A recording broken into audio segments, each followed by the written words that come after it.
हरे कृष्णा।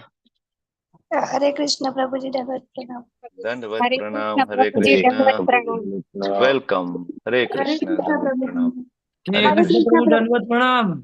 दंडवत प्रणाम। हरे कृष्ण। वेलकम। आप हरे कृष्ण સૌનું प्रभु ખૂબ जी। ખૂબ હૃદયપૂર્વકનું સ્વાગત છે. હરે કૃષ્ણ. વેલકમ हरे कृष्ण વેલકમ. प्रभु जी। મનસા માતાજી, તેજલ માતાજી, કૃષ્ણ કૃપાલય પ્રભુ, વ્રજરાની વિનીતા માતાજી, જાગૃતિ માતાજી, અંકિતા માતાજી, હેતલ માતાજી, જિગીષા માતાજી, કિરણબેન, મુકેશ પ્રભુ એન્ડ જીવેશ્વર કૃષ્ણચંદ્ર પ્રભુ, જિગ્નેશ ગોસાઈ પ્રભુ. હરે કૃષ્ણ. આરતી માતાજી. હરે કૃષ્ણ. હરે કૃષ્ણ. શરૂઆત કરશું આપણે ખૂબ ભાવપૂર્વક પ્રેમપૂર્વકની પ્રાર્થનાઓ મંગલાચરણથી આજના સેશન તરફ આગળ વધીશું. દંડવત પ્રણામ. વેલકમ. ભગવાન શ્રી શ્રી રાધા ગોવિંદ કી જય. શ્રીલ પ્રભુપાદ કી જય. દંડવત પ્રણામ. હરે કૃષ્ણ. હિરલ માતાજી. હરે કૃષ્ણ. ઓમ અજ્ઞાનતિમિરાન્ધસ્ય જ્ઞાનાંજનશલાકયા ચક્ષુરુન્મિલિतं येन तस्मै श्रीगुरुवे श्रीचैतन्यमनोभीष्टं स्थापितं येन भूतले स्वयं रूप कदा मह्यं ददाति स्वपदान्तिकम् वन्देऽहं श्रीगुरु श्रीयुतापदकमलं श्रीगुरुन् वैष्णवांश्च श्रीरूपं साग्रजातं सहगण रघुनाथान्वितं तं सजीवं साद्वैतं सावधूतं परिजनसहितं कृष्णा चैतन्यदेवं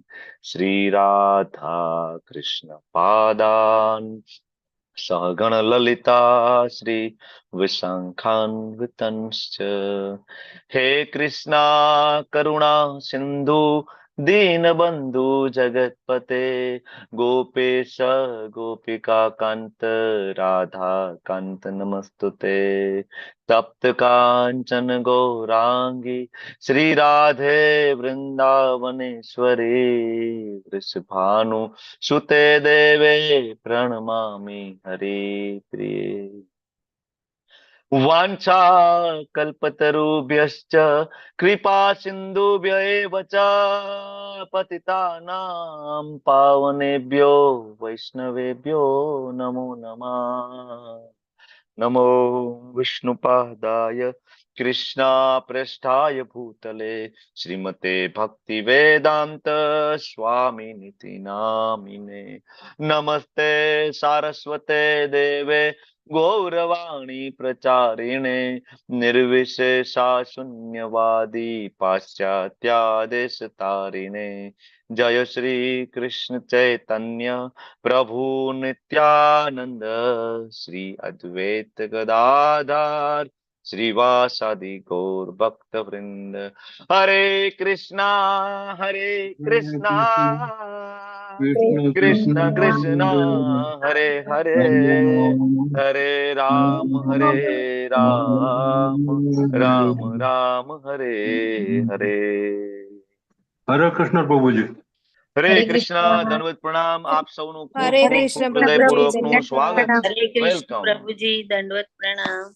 દંડવત પ્રણામ. हरे અર્ચના कृष्ण प्रभु जी, માતાજી, હેમા માતાજી, નૈનાબા જાડેજા માતાજી, નૈના ઠક્કર हरे માતાજી, कृष्ण। નીતા ઠાકોર માતાજી. હરે કૃષ્ણ. हरे વેલકમ. कृष्ण प्रभु जी, हरे હરે कृष्ण કૃષ્ણ. प्रभु जी। દર્શના માતાજી, સ્વીટી માતાજી. હરે કૃષ્ણ. વેલકમ. સ્વાગત છે આપ સૌનું. અમરીશનાથ કૃષ્ણ પ્રભુજી. હરે કૃષ્ણ. પરેશ શાહ પ્રભુજી, બીના માતાજી, ગીતા પ્રિયા વ્રજરાની માતાજી, દીપલ માતાજી, હેતલ જોશી માતાજી. હરે કૃષ્ણ. જાગૃતિ ભાલિયા માતાજી, જલ્પા જોશી માતાજી અને જય કિશોરી માતાજી. હરે हरे કૃષ્ણ. कृष्ण प्रभु जी। હરે हरे કૃષ્ણ कृष्ण માતાજી. प्रभु जी, हरे હરે कृष्ण કૃષ્ણ. प्रभु जी, दंडवत प्रणाम। ધન્યવાદ પ્રણામ. હરે કૃષ્ણ. વેલકમ પ્રભુજી. વેલકમ. સ્વાગત છે આપ સૌનું. કમલ પ્રભુ, કલ્પેશ પરમાર પ્રભુજી એન્ડ કાજલ સોલંકી માતાજી, નમ્રતા માતાજી, नेहल पंचाल माताजी, पायल शाह माताजी, पूर्वी नायक हरे माताजी, कृष्ण सचिन प्रभु, हरे कृष्णा. સ્વભક્તિ શ્રીયા માતાજી એન્ડ શશી માતાજી, વેલકમ. હરે કૃષ્ણ. સ્વાતિ માતાજી, તારાબેન એન્ડ ઉર્મિલા સાધુ માતાજી, હરે કૃષ્ણ. હરે કૃષ્ણ. શરૂઆત કરશું. યસ, ડોક્ટર દીપ્તિ માતાજી, હરે કૃષ્ણ, વેલકમ, સ્વાગત છે આપનું. અત્યાર સુધી આપણે ચર્ચાઓ કરી ચૂક્યા છીએ. 5 અધ્યાય કમ્પ્લીટ પૂર્ણ કરીને 6થા અધ્યાયની ચર્ચાઓમાં આપણે ગઈકાલે આગળ વધી રહ્યા હતા અને 5 અધ્યાય સુધી આપણે ભણી ચૂક્યા છીએ. અલગ અલગ પ્રકારની ઘણી બધી ફિલોસોફી ભગવાને જે અર્જુનને આપી છે, બરાબર. અને વિશેષતઃ જે ફિલોસોફી એ કર્મયોગ તરફ ભગવાન અર્જુનને લઈ જાય છે. સકામ કર્મયોગમાંથી ધીમે ધીમે ધીમે કરીને નિષ્કામ કર્મયોગ તરફ લઈ જાય. નિષ્કામ કર્મયોગ કરવાથી જે હૃદયની શુદ્ધિ થાય, જે ચિત્તની શુદ્ધિકરણ થાય, તો એ વ્યક્તિ છે ધ્યાન કરવા માટે એ વ્યક્તિ ઇલિજિબલ થાય, યોગ્ય બને. ત્યારે અધ્યાયની શરૂઆત થાય ધ્યાન યોગ, બરાબર, જેની આપણે ગઈકાલે શરૂઆત કરી છે, બરાબર. અષ્ટાંગ યોગ, ધ્યાન યોગ. ધ્યાન યોગની આપણે ગઈકાલે ચર્ચા કરતા હતા અને 5મા અધ્યાયના છેલ્લા શ્લોક નો આપણે ભાવાર્થ વાંચ્યો હતો. 5.29. કયો શ્લોક છે 5.29? કોઈને આવડે છે? નથી આવડતો? કોને કોને આવડે છે? હેન્ડ રેસ કરવો જોઈએ. હેન્ડ રેસ કરવો જોઈએ. કોને કોને આવડે છે? બોલો બોલો બોલો. હેન્ડ રેસ કરો, હાથ ઊંચો કરો. કોને કોને શ્લોક આવડે છે? બસ ખાલી 3 વિરલાવ છે. 4. 5મા અધ્યાયનું છેલ્લો શ્લોક કંઠસ્થ આવડતો હોય એવા વિરલાઓ. બસ 4 જણા, 5 થઈ ગયું, પૂરું, ફિનિશ. સવારથી લઈને રાત સુધી, બરાબર, એક જ વસ્તુની પાછળ આપણે ભાગી રહ્યા છીએ. મને સુખ મળી જાય, મને શાંતિ મળી જાય, બરાબર. અને સુખ અને શાંતિની ચાવી આપી છે 5મા અધ્યાયના છેલ્લા શ્લોકમાં. વાંચો, વારંવાર વાંચો, એને કંઠસ્થ કરો, બરાબર. ગમે ત્યારે અડધી રાત્રે પણ પૂછે કે ભાઈ શાંતિ સૂત્ર ભગવદ્ ગીતામાં ક્યાં આપ્યું છે? આ શાંતિ સૂત્રને યાદ રાખવાથી, કંઠસ્થ કરવાથી શાંતિ પ્રાપ્ત થઈ જશે ધીમે ધીમે ધીમે આગળ જતા, બરાબર. તો યાદ રહેશે તો એમાં ધીમે ધીમે શ્રદ્ધા વધશે. આપણી યાદ રાખવું જરૂરી છે, એના માટે વારંવાર વાંચવું જરૂરી છે, બરાબર ને. મિત્ર વિંદા સુમુખી માતાજી કયો શ્લોક છે? બોલો ભોક્તારામ વાળો.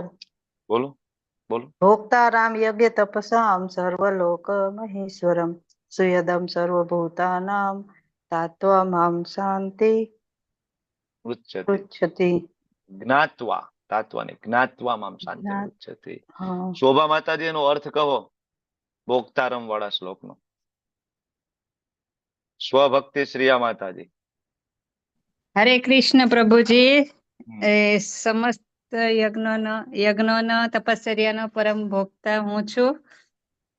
સમસ્ત ગ્રહો પરમેશ્વર, સમસ્ત જીવોનો હિત કરતા શુભેચ્છક મિત્ર.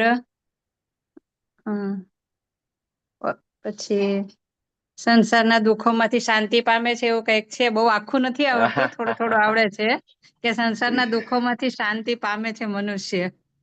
ઓકે, આખો યાદ નથી પ્રભુજી. સિમ્પલ ભાષામાં યાદ રાખી લેવાનું, બરાબર.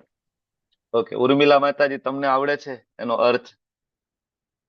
શોભા માતાજી બરાબર કીધું છે, ખાલી એના શબ્દને ગોઠવવાના છે. હરે કૃષ્ણ પ્રભુજી. હરે એ કૃષ્ણ. કહેવાય બોલ. છે કે બધા યજ્ઞોનું સ્વામી હું છું એમ. હમ. બધા જ યજ્ઞ અને તપશ્ચર્યાનો પરમ ભોગતા હું છું. પછી સર્વલોક મહેશ્વરમ, અનંત બ્રહ્માંડમાં જેટલા પણ લોક આવેલા હોય, જેટલા પણ ભૌતિક ગ્રહો છે, આધ્યાત્મિક ગ્રહો છે, એના એકમાત્ર સ્વામી કોણ? ભગવાન કૃષ્ણ. અને પછી ત્રીજું શું છે? બોલો. મારામાં મન પરોવેલો વ્યક્તિ બધા દુઃખોની શાંતિ પામે. શુરદમ સર્વભૂતાનામ. બોલો જય કિશોરી માતાજી. શુરદમ સર્વભૂતાનામ. હરે કૃષ્ણ પ્રભુજી. હમ. મને સમસ્ત યજ્ઞો તથા તપસ્યાઓનો પરમ ભોગતા, સમસ્ત ગ્રહો તથા દેવો નો પરમેશ્વર તેમજ સમસ્ત જીવોનો હિત કરતા શુભેચ્છક મિત્ર તરીકે જાણી મારી ભાવનાઓમાં ઓતપ્રોત થયેલો મનુષ્ય સંસારના સર્વ દુઃખોમાંથી મુક્તિ પામે છે. હરિ બોલ. સંસારના સર્વ દુઃખોમાંથી મુક્તિ પામ્યું હોય તો એનું સૂત્ર આપણને ભગવાને ત્યાં આપ્યું છે. આ સૂત્રને વારંવાર વાંચો, યાદ રાખો, સાંભળો, તાત્પર્ય વાંચો અને સમજો. સંસારના સમસ્ત દુઃખોમાંથી મુક્ત થવું હોય તો આ શ્લોક છે એના માટેનો હતો. યાદ રાખી લેજો તમે લોકો. હું છઠ્ઠા અધ્યાયમાં આગળ વધું. બાપુ કઈ કેવું છે? હરે કૃષ્ણ પ્રભુજી, જે આ ભાવના હોય ને એમાં ઓતપ્રોત થયેલો હોય ને એ જ શાંતિ સુખ પામી શકે છે. હવે આ રીતે ભગવાનની ભાવના, ભગવાન પ્રત્યે ભાવના હોવી જોઈએ કે યજ્ઞો, પરમ ભક્તો, ગ્રહોનો બધાનો એ ભોગતા છે. હરે કૃષ્ણ પ્રભુજી. હરે કૃષ્ણ. Thank you. તો ગઈકાલે આપણે ચર્ચા કરતા હતા, છઠ્ઠા અધ્યાયની શરૂઆત આપણે કરી, પણ જેવું આપણે ભાવાર્થ વાંચ્યો હતો 5મા અધ્યાયના છેલ્લા શ્લોકનો, ત્યાં પ્રભુપાદે આપણને એલર્ટ સાઇન આપી હતી. બરાબર, કે ભાઈ અષ્ટાંગ યોગ જે છે એમાં ઊંડું ઉતરવાની જરૂર નથી. પ્રેક્ટિકલી કળિયુગમાં પોસિબલ નથી, કારણ કે 4 યુગ અને 4 યુગના અલગ અલગ યુગ ધર્મ. બોલતા જાઓ. સતયુગનો યુગ ધર્મ શું છે? સતયુગનો યુગ ધર્મ બોલો. તપ કરવું, ધ્યાન. બરાબર, રીતે એ ધ્યાન તો વિષ્ણુ. પછી ત્રેતાયુગ નો ત્રેતાયામ યજતો મખે. અને પછી દ્વાપર યુગ વિગ્રહ સેવા, અર્ચન પૂજા. દ્વાપરે પરિચર્યા. અને કલયુગ ની અંદર કેવલ નામ આધાર. કલો તદ હરિ કીર્તનાથ. બરાબર. તો આ 4 અલગ અલગ યુગ અને એના 4 અલગ અલગ યુગ ધર્મ. એટલે કોઈ કળિયુગ ની અંદર જો મેડિટેશન ની પ્રેક્ટિસ કરતું હોય, ધ્યાનની પ્રેક્ટિસ કરતું હોય, તો પેલા એ સમજી લેવાની જરૂર છે કે કળિયુગનો એ યુગ ધર્મ નથી. પ્રિસ્ક્રાઇબ મેડિસિન નથી. અલગ અલગ યુગ જે છે એની અલગ અલગ પ્રિસ્ક્રાઇબ મેડિસિન છે એ આચાર્યો અને ખુદ બ્રહ્માજી આપેલી છે. સંપૂર્ણ વૈદિક સાહિત્ય જેને આપણને આપ્યું છે એવા બ્રહ્માજી અને વેદવ્યાસજીએ આપણને અલગ અલગ યુગની અલગ અલગ મેડિસિન લખી છે. બરાબર.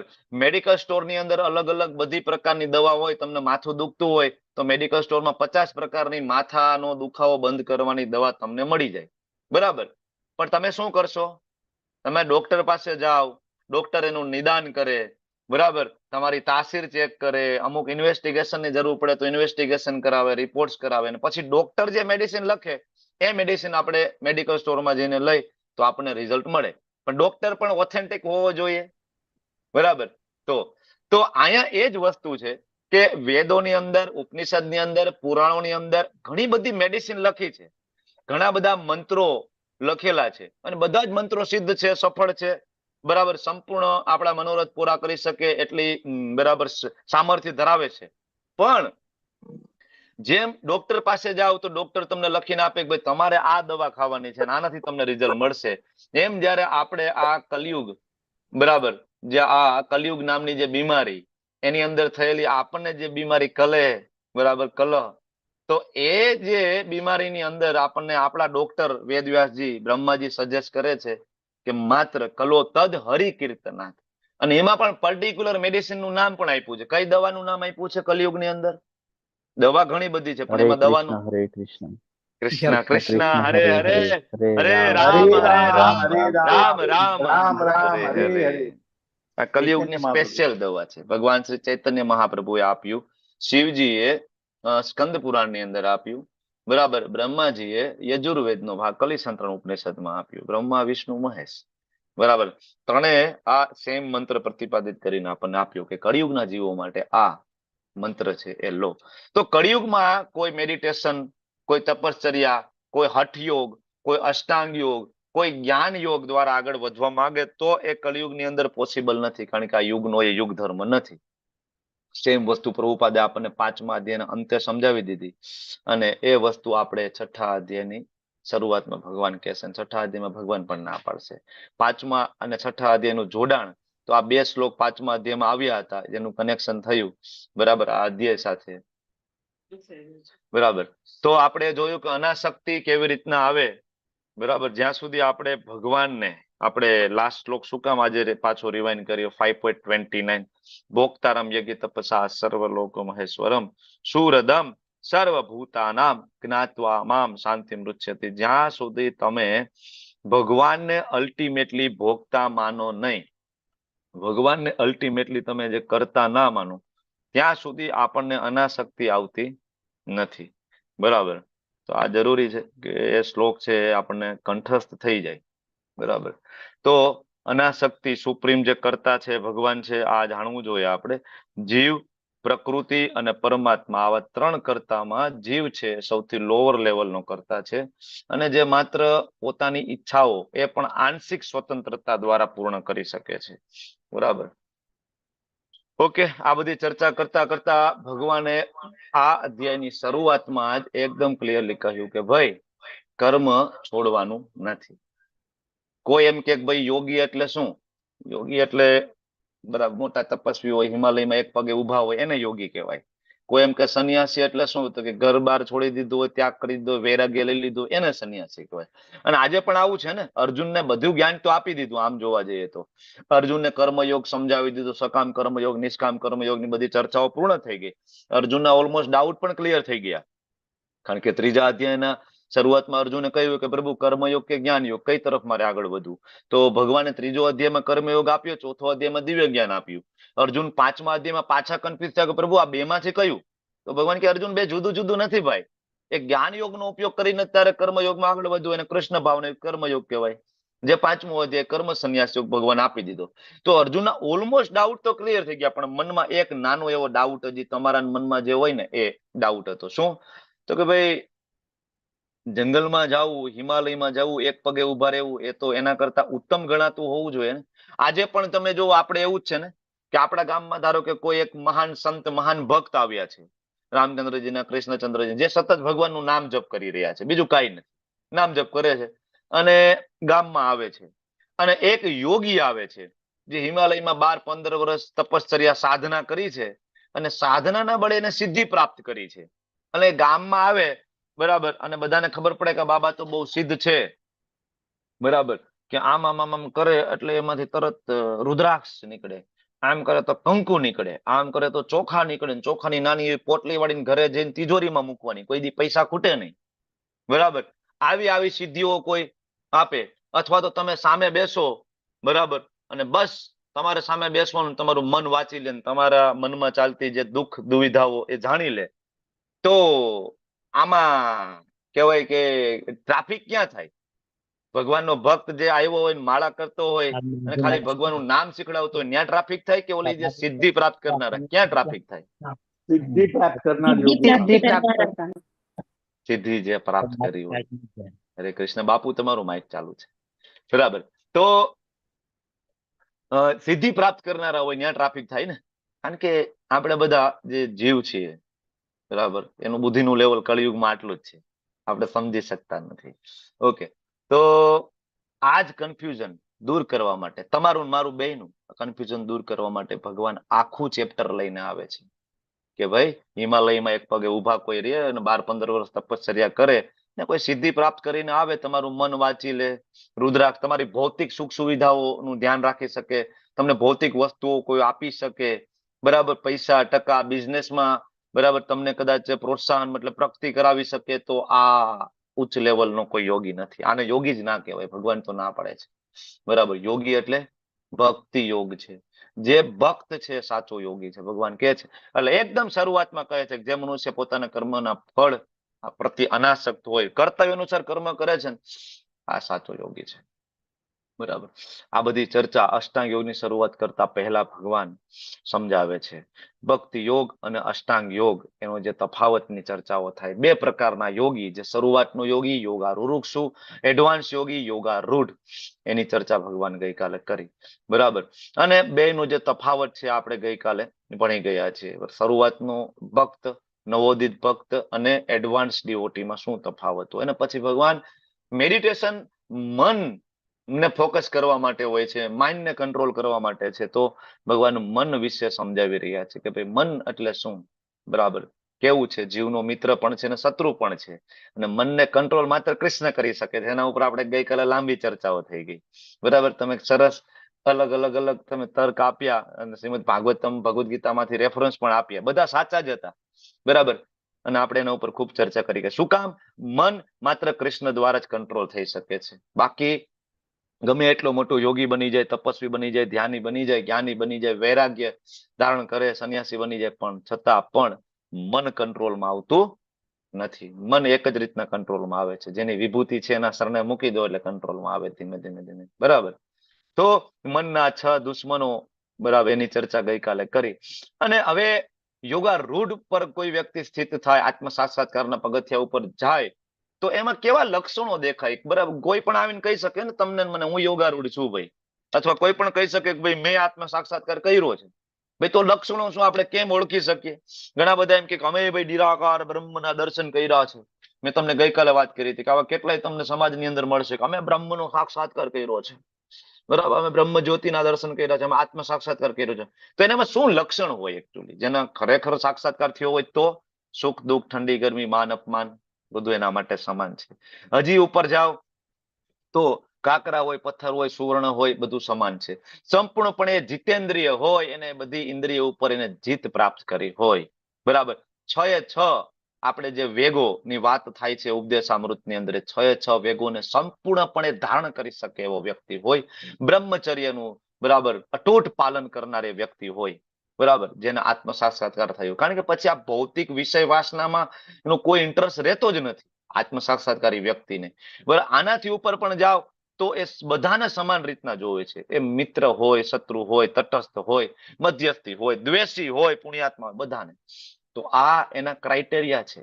આ બધી ચર્ચાઓ કરીને આપણે ગઈકાલે યમ, નિયમ, આસન, પ્રાણાયામ, પ્રત્યાહાર, ધારણા, ધ્યાન અને સમાધિ તરફ આગળ વધ્યા. જેમાં યમ એટલે કે એક્સટર્નલ ડિસિપ્લિન જે આપણે રાખવાની છે, મતલબ ડૂઝ, શું કરવું જોઈએ, બરાબર, ક્યાં રહીને આ અષ્ટાંગ યોગની સાધના થઈ શકે? તો કે ભાઈ એકાંતમાં જવાનું છે. બરાબર. તો આ બધી વસ્તુ આપણે ગઈકાલે જોઈ. નિયમ, ભાઈ શું શું ડોન્ટ, શું શું નથી કરવાનું. બરાબર. તો કે ભાઈ બહુ આહાર લો, ઓછો લો, બહુ ઊંઘ લો, ઓછી લો તો તમે યોગી ના બની શકો. આહાર વિહાર નિંદ્રા કાર્યમાં તમારે નિયમિત, સંયમિત થવું પડશે. આસન, આસન ઉપર કાલે ડિટેલમાં ચર્ચા કરી, એક એક વસ્તુ ઉપર આપણે. બરાબર. તો એકાંત સ્થાનમાં જઈને કુશાઘાસ કહો, અલગ અલગ આ બધા શબ્દ ઉપર આપણે ગઈકાલે ચર્ચા કરી ચૂક્યા છીએ. કેવી રીતના બેસવાનું, ટટ્ટાર બેસવાનું. બરાબર. આ બધી ચર્ચા ગઈકાલે કરીને. પ્રાણાયામ કોને કહેવાય? ખરેખર પ્રાણાયામનો અત્યારે તો લોકો યોગ એટલે શું, તો કે ભાઈ આસન અને પ્રાણાયામ, આ બે જ વસ્તુની ચર્ચા કરે. બરાબર ને? અલગ અલગ પ્રકારના આસન અને 2-4 પ્રકારના પ્રાણાયામ કરી લે એટલે આપણા યોગ થઈ ગયા. અરે ભાઈ, એ યોગ તો ખાલી એના 2 અંગ છે. બરાબર. તો આ બધી ચર્ચા આપણે ગઈકાલે શીખી ગયા અને સમજી ગયા. પ્રત્યાહાર, પ્રત્યાહાર, ઇન્દ્રિયોનો જે આહાર છે બંધ કરી દેવો, ઇન્દ્રિયોને વિષયોમાંથી પાછી ખેંચી લેવાની. જેવી ઇન્દ્રિયોને વિષયમાંથી પાછી ખેંચો છો, તમારું જે ધારણ છે એના ઉપર તમારું મન એકાગ્ર થવાની શરૂઆત થઈ જાય છે. જેવું મન એકાગ્ર થવાની શરૂઆત થાય એ જે તબક્કો છે એને કહેવાય ધારણા. બરાબર. અને એ ધારણા જ્યારે કન્ટિન્યુ જળવાઈ રહે તો એ વ્યક્તિ ધ્યાનની અવસ્થામાં પહોંચે. અને ધ્યાનની અવસ્થામાં પછી એનું મન વિષય વાસનામાં ભાગતું નથી. પણ કોઈક બાહ્ય વસ્તુ, બરાબર, ધારો કે પ્રકૃતિ, વંટોળ, વાવાઝોડું એને ડિસ્ટર્બ કરી શકે છે ધ્યાનની અવસ્થામાં. પણ જ્યારે એ વ્યક્તિ ધ્યાનની અવસ્થામાં પણ એડવાન્સ થઈ જાય ત્યારે વ્યક્તિ સમાધિની અવસ્થામાં પહોંચે છે. અને સમાધિની અવસ્થામાં પહોંચ્યા પછી આ જગતના કોઈ પણ, ઇવન પ્રલય આવે પણ તો પણ એને વિચલિત કરી શકતો નથી. તો આ આપણે જોયું સમાધિની અવસ્થા. બરાબર. મહાન ભક્તો ભારત ભૂમિ ઉપર થઈ ગયા. બરાબર. ને આ અવસ્થા જો તમે એનું જીવન ચરિત્ર વાંચો તો તમને આ અવસ્થાના દર્શન થાય. પછી એ શિલ પ્રભુપાદજી એક વખત અલ્હાબાદની અંદર લેક્ચર લઈ રહ્યા હતા અને ભાગવતમનો ક્લાસ હતો અને પ્રભુપાદે ચાલુ કર્યું કીર્તન, જય રાધા માધવ કુંજ બિહારી. કીર્તન ચાલુ થયું, થોડી વાર થઈ તો આંખમાંથી અશ્રુ ધારાઓ વહેવા લાગે. થોડી વાર તો શરીરમાં અષ્ટ સાત્વિક ધીમે ધીમે વિકારો ઉત્પન્ન થવા લાગ્યા અને પ્રભુપાદને ખબર પડી ગઈ. એકચ્યુઅલી મહાન ભક્તો જે છે, બરાબર, એ ક્યારેય ભગવાન અને ભક્ત એમનો ભગવાન સાથેનો જે અંતરંગ સંબંધ છે ને એને બાહ્ય પ્રદર્શિત કરતા નથી, કારણ કે પર્સનલ સંબંધ છે. એટલે આવું ક્યારે લાગે, તરત જ એ ઊભા થઈને, બરાબર, જતા રહ્યા. એના 2 શિષ્યો આવ્યા અને અંદર લઈ ગયા અને પ્રભુપાદ કેટલાય સમય સુધી, મતલબ 2, 4, 5 કલાક સુધી કન્ટિન્યુ સમાધિ અવસ્થામાં જતા રહ્યા હતા. બરાબર. પછી એને તમે ઉઠાડો તો પણ ઉઠી ના શકે. આવું જ ભગવાન શ્રી ચૈતન્ય મહાપ્રભુ જયારે જગન્નાથપુરી ગયા હતા અને જેવા જગન્નાથ મંદિરમાં એન્ટર થયા, બરાબર, તરત જ અષ્ટ સાત્વિક વિકારો બરાબર પ્રગટ થયા અને બધાને એવું થયું કે આમના પ્રાણ છૂટી ગયા છે. ત્યારે નિરાકારવાદી માયાવાદી બરાબર સંત સાર્વભૌમ ભટ્ટાચાર્ય આવ્યા અને એને ખબર હતી એકચ્યુઅલી, કારણ કે વેદો વાંચ્યા હતા બધું, તો એને ખ્યાલ હતો કે નહીં, આમનો પ્રાણ નથી ગયા, આ જીવિત છે, પણ આ સમાધિની અવસ્થા સુધી પહોંચી ગયા છે, મતલબ આ કોઈ સામાન્ય માણસ નથી, નક્કી કોઈ મહાન સંત હોવા જોઈએ. ઘરે લઈ ગયા સાર્વભૌમ ભટ્ટાચાર્ય એમને, બરાબર, સાર સંભાળ રાખી અને બીજા બધા ભક્તો જયારે જગન્નાથપુરી જે પહોંચી ગયા મહાપ્રભુના જે પાર્ષદો એ બધા આવ્યા અને હરિનામ કીર્તન ચાલુ કર્યું. પછી મહાપ્રભુ એ સમાધિમાંથી બહાર નીકળ્યા, તૂટ્યું, અને પછી સાર્વભૌમ ભટ્ટાચાર્ય સાથે કેટલાય દિવસો સુધી ચર્ચાઓ થઈ અને નિરાકારવાદી માયાવાદી જે સંન્યાસી હતા, જે ભગવાનને નિરાકાર માનતા હતા, નિર્ગુણ માનતા હતા, એ ભગવાન મહાપ્રભુને દંડવત પ્રણામ કર્યા અને ભગવાનના મહાન ભક્ત બન્યા. ત્યારે ભગવાન શ્રી ચૈતન્ય મહાપ્રભુએ ષડભુજ રૂપે એમને દર્શન આપ્યા. આ સમાધિની અવસ્થા છે કે પછી આ જગતનું કોઈ ઇવન કોઈ બરાબર કોઈ પણ પરિસ્થિતિ એને વિચલિત કરી શકતી નથી. આ ચર્ચા કરી અને ગઈકાલે આપણે જોયું કે મનુષ્ય શ્રદ્ધા અને નિશ્ચય પૂર્વક યોગાભ્યાસમાં નિમગ્ન થવું જોઈએ, પદભ્રષ્ટ થવું જોઈએ નહીં. મનના અનુમાનોથી ઉત્પન્ન થઈ દુન્યવી ઈચ્છાનો સર્વથા ત્યાગ. યોગાભ્યાસમાં નિમગ્ન થવું મતલબ શું? આસન અને પ્રાણાયામ કરવાના, બરાબર, એટલે યોગ થઈ ગયો. ઘણા બધા એમ કે ભાઈ આસન ને પ્રાણાયામ કરીએ એટલે યોગ થઈ ગયો. નહીં, એ તો ખાલી 2 અંગ છે ભાઈ, બાકીનું બધું શું? બરાબર, યોગ એટલે 8 વસ્તુ. યોગ એટલે ખાલી આપણે જે કરીએ છીએ તો ખાલી કેવાય એરોબિક એક્સરસાઇઝમાં જ આવે છે. એમાં યોગ ક્યાંય છે નહીં, કારણ કે એમાં યમ ને નિયમ ને આસન, યમ નિયમ તો ક્યાંય છે જ નહીં એની અંદર.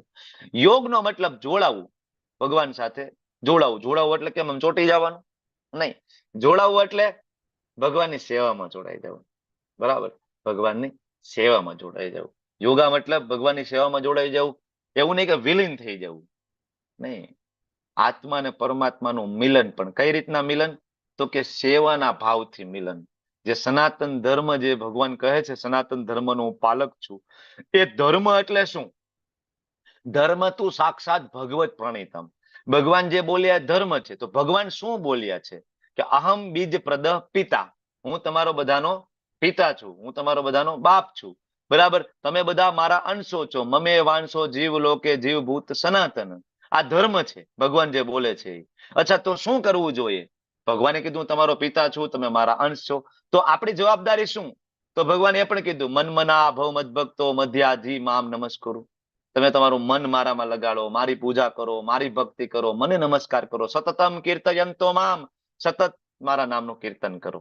તો આ થઈ ગયો ધર્મ, બરાબર. ભગવાન જે બોલે છે એ ધર્મ છે. આને કહેવાય ભગવાન સાથે જોડાવું.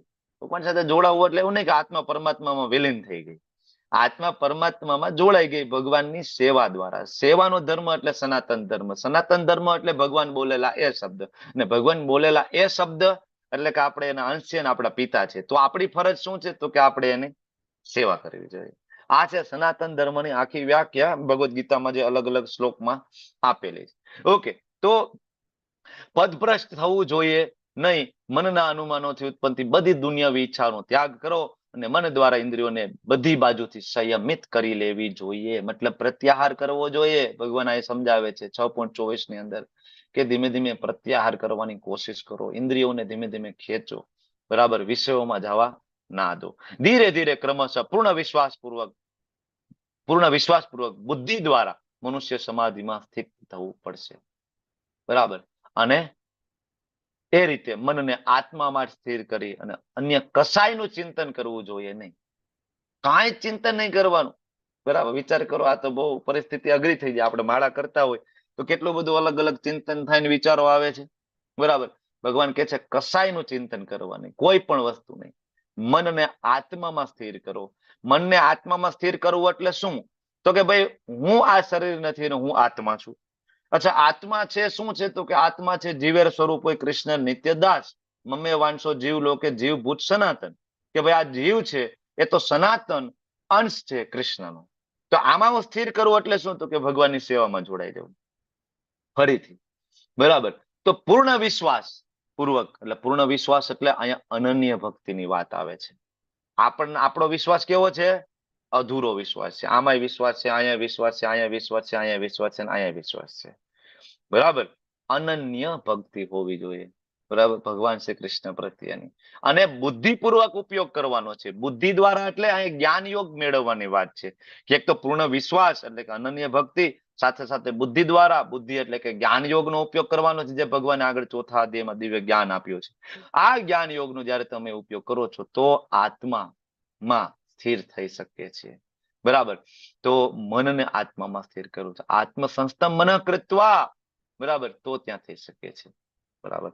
હવે મનને આત્મામાં સ્થિર કરવું એટલે આચાર્ય ત્યાં સુધી સમજાવે છે કે અહીંયા મનને આત્મામાં સ્થિર કરવું એટલે આત્માની આત્મામાં સ્થિર કરવાની વાત છે.